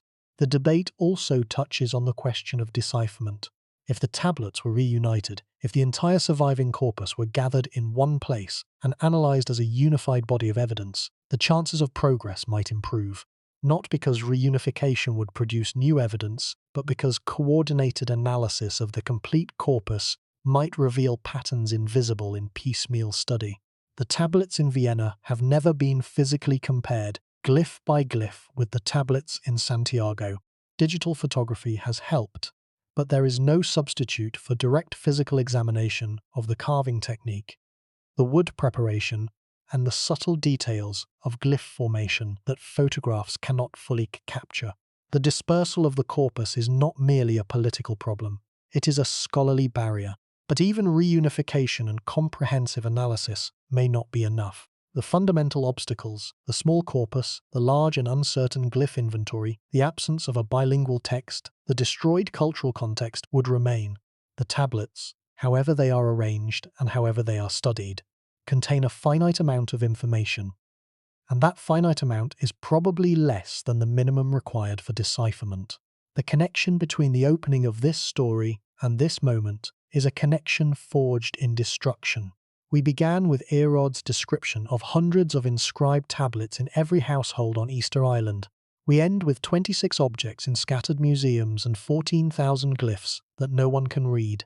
The trajectory from abundance to scarcity, from living tradition to dead artifact, from understood script to impenetrable mystery, was driven not by natural forces but by human choices. Choices that were made for profit, for piety, and for convenience, without any consideration of the irreplaceable knowledge that was being destroyed. Are we making the same mistakes? The question is not rhetorical. Around the world today, indigenous communities are losing their languages, their traditions, and their knowledge at an accelerating rate. Every language that dies takes with it a body of knowledge about the natural world, about human society, about the possibilities of human thought and expression. Every tradition that is interrupted represents a potential Rongorongo, a body of knowledge that was once alive and that is now, or soon will be, permanently beyond recovery. The Rapa Nui case is extreme. The destruction was concentrated, violent, and total. But the mechanism of loss, the interruption of the chain of transmission from one generation to the next, is universal. It operates wherever traditional knowledge is devalued, wherever elders die without students, wherever the economic or political conditions that sustain a knowledge tradition are disrupted. The Rongorongo tablets are the most dramatic monuments to this mechanism, but they are not the only ones. Every extinct language, every lost craft, every forgotten tradition is a Rongorongo, a body of knowledge that was once alive and that is now permanently dead. The difference between the Rongorongo loss and the losses we are experiencing today is not one of kind, it is one of recognition. The Rapa Nui did not know their knowledge was being destroyed until it was too late. We know. We can see the languages dying. We can count the speakers diminishing. We can document the traditions fading. We know with a precision that the Rapa Nui never had exactly what is being lost and how fast. The question is whether knowing will make any difference.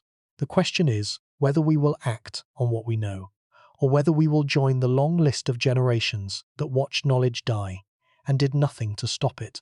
In a glass case in the Museo Nacional de Historia Natural in Santiago, Chile, there is a wooden staff approximately 126 centimeters long, covered from end to end with small, intricately carved figures. The figures are arranged in rows, each row running in the opposite direction from the one above it, each row inverted relative to its neighbor. Birds, fish, human figures, composite creatures, geometric shapes, over 2,500 glyphs, carved with obsidian tools by a hand that knew exactly what it was doing, a hand that belonged to a person who could read what they had carved, who could hold the staff, turn it at the end of each line, and chant the words that the glyphs encoded. That person is dead. They have been dead for over a century and a half. The staff they carved is the largest single Rongorongo text in existence. It contains more than 17% of the entire surviving corpus of a writing system that may represent the last independent invention of writing in human history. It is beautiful, it is precise, it is perfectly preserved, and it is utterly, permanently, incomprehensibly silent. The staff has been examined by scholars from at least a dozen countries. It has been photographed, cast, digitized, and analyzed using every available method. Its glyphs have been counted, classified, sequenced, and subjected to statistical analysis of every conceivable type. Its wood has been identified, dated, and chemically analyzed. Its carving technique has been studied under magnification. Every physical fact about the Santiago staff that modern science can determine has been determined, and the text remains unread. The physical analysis, however thorough, cannot bridge the gap between form and meaning. The glyphs are known in every physical dimension: their size, their shape, their depth, their position, their frequency, their combinatorial patterns. They are unknown in the one dimension that matters, the dimension of meaning. We know what the glyphs look like. We do not know what they say, and the gap between appearance and meaning is the gap that no physical analysis can close, because meaning is not a physical property. It is a relationship between a sign and a language, between a mark and a mind, between a glyph and the community of speakers who agreed on what the glyph represents. When the community dies, the relationship dies, and no amount of physical analysis can resurrect a dead relationship. The answer to the implied question of the title, the full story that nobody tells, is this: Rongorongo is not merely an undeciphered script, it is a crime scene. The script was not lost to the passage of time. It was destroyed by human hands, by slavers, by disease, by missionaries, by the cascading catastrophe of European contact with a small, isolated, and defenseless civilization. The knowledge required to read the script was held by a specific class of specialists, the Tangata Rongorongo, who were killed, abducted, or left to die by a world that did not know and did not care what it was destroying. The destruction was recent. It occurred within the time frame of modern history, within the era of photography, telegraphy, and international law. It was not an ancient catastrophe, dimly perceived through layers of archaeological sediment. It was a modern catastrophe, documented in letters, in missionary reports, in census records, in the diplomatic protests of European governments who objected to the Peruvian slave trade, while doing nothing effective to prevent it. The perpetrators are known, the victims are known, the timeline is known. Only the knowledge that the Tangata Rongorongo held in their trained minds, the knowledge that connected the glyphs on the tablets to the words of the Rapa Nui language, is unknown, and it is unknown because the people who knew it were killed before anyone thought to ask them what they knew. Every glyph on the Santiago staff was carved by a human hand. Every line was read by a human voice. Every chant was heard by human ears. The human chain that connected the carver to the reader to the listener to the next generation of carvers and readers. That chain was unbroken for centuries, sustained by the rigorous training system of the Tangata Rongorongo, maintained through the institutional structures of the Rapa Nui religious and political hierarchy, reinforced at every festival and ceremony where the chants were performed and the tablets were displayed. It was a chain forged in knowledge and tempered by practice, a chain that had been tested by every natural hardship the island could impose, and that had never broken. It was broken in a single decade, and the breaking, which was the work of slavers and smallpox and missionary zeal, was as final as death itself. The chain does not fray, it does not stretch, it does not thin, it snaps, and the silence on the other side of the snap is absolute. On Easter Island today, the Moai stand in their rows along the coast, their backs to the sea, their stone eyes gazing inland. They have stood for centuries. They will stand for centuries more. They are the public face of the Rapa Nui civilization, the image that the world associates with Easter Island, the monuments that draw tourists and fill documentaries. But the Moai are not the most important thing the Rapa Nui created. The most important thing was the writing. The small, precise glyphs carved into driftwood by specialists who had spent years learning their craft, who chanted the texts at festivals and funerals and ceremonies of state, and who carried in their trained memories the accumulated wisdom of a civilization that had survived, alone, on a speck of rock in the middle of the largest ocean in the world. The Moai endure, the writing does not. The stone survives, the knowledge is gone, and the gap between what endures and what is gone, the gap between the standing statues and the silent tablets, between the stone that was too heavy to move and the knowledge that was too fragile to survive, is the gap at the heart of the Rapa Nui story. It is the gap between what a civilization builds and what a civilization knows, between what it leaves behind and what it takes to the grave, between what the world can see and what the world can never hear. The glyphs on the Santiago staff are as sharp as the day they were carved. The birds still fly, the fish still leap, the human figures still walk in their enigmatic procession along the spiral of the staff, line after line, inverted and reinverted, patient and precise and silent. They have been silent for a century and a half. They were not always silent. Once they spoke. Once a voice, a human voice, warm and alive and fluent in a language that connected the glyphs to the world, chanted their meaning into the air of a Pacific island, under a sky full of stars that the Tangata Rongorongo could name. That voice is gone. The stars remain, the glyphs remain, the staff remains, the silence remains. The Rongorongo story is, in the end, a story about the most fundamental question in the history of human civilization. What survives? The Rapa Nui built statues that survived. They carved glyphs that survived. They spoke a language that, barely, precariously, survived. But the knowledge that connected the statues to the society that built them, that connected the glyphs to the language that gave them meaning, that connected the carved wood to the chanted word, that knowledge did not survive. The connective tissue was human, and the humans were killed. We preserve what is made of stone, we lose what is made of mind. The Moai stand, the knowledge falls, the tablets endure, the reading dies, and the gap between endurance and understanding, between preservation and comprehension, between what the world keeps and what the world forgets, is the space in which every undeciphered script and every lost tradition and every silenced voice exists, permanent, irreducible, and filled with the echo of meanings that no living ear will ever hear. The glyphs on the Santiago staff are as sharp as the day they were carved. The birds still fly, the fish still leap, the human figures still walk in their enigmatic procession along the lines of the staff, inverted and reinverted, patient and precise and silent. They have been silent for a century and a half. They were not always silent. Once they spoke. Once a voice, a human voice, warm and alive and fluent in a language that connected the glyphs to the world, chanted their meaning into the air of a Pacific island, under a sky full of stars that the Tangata Rongorongo could name. on a night that no one now alive remembers. That voice was the last link in a chain that stretched back centuries, a chain of teachers and students, of masters and apprentices, of elders who chanted and young men who listened, memorized, and eventually chanted in turn. The chain was not fragile in the ordinary sense. It had survived earthquakes, droughts, interclan warfare, and the slow deforestation of the island over centuries.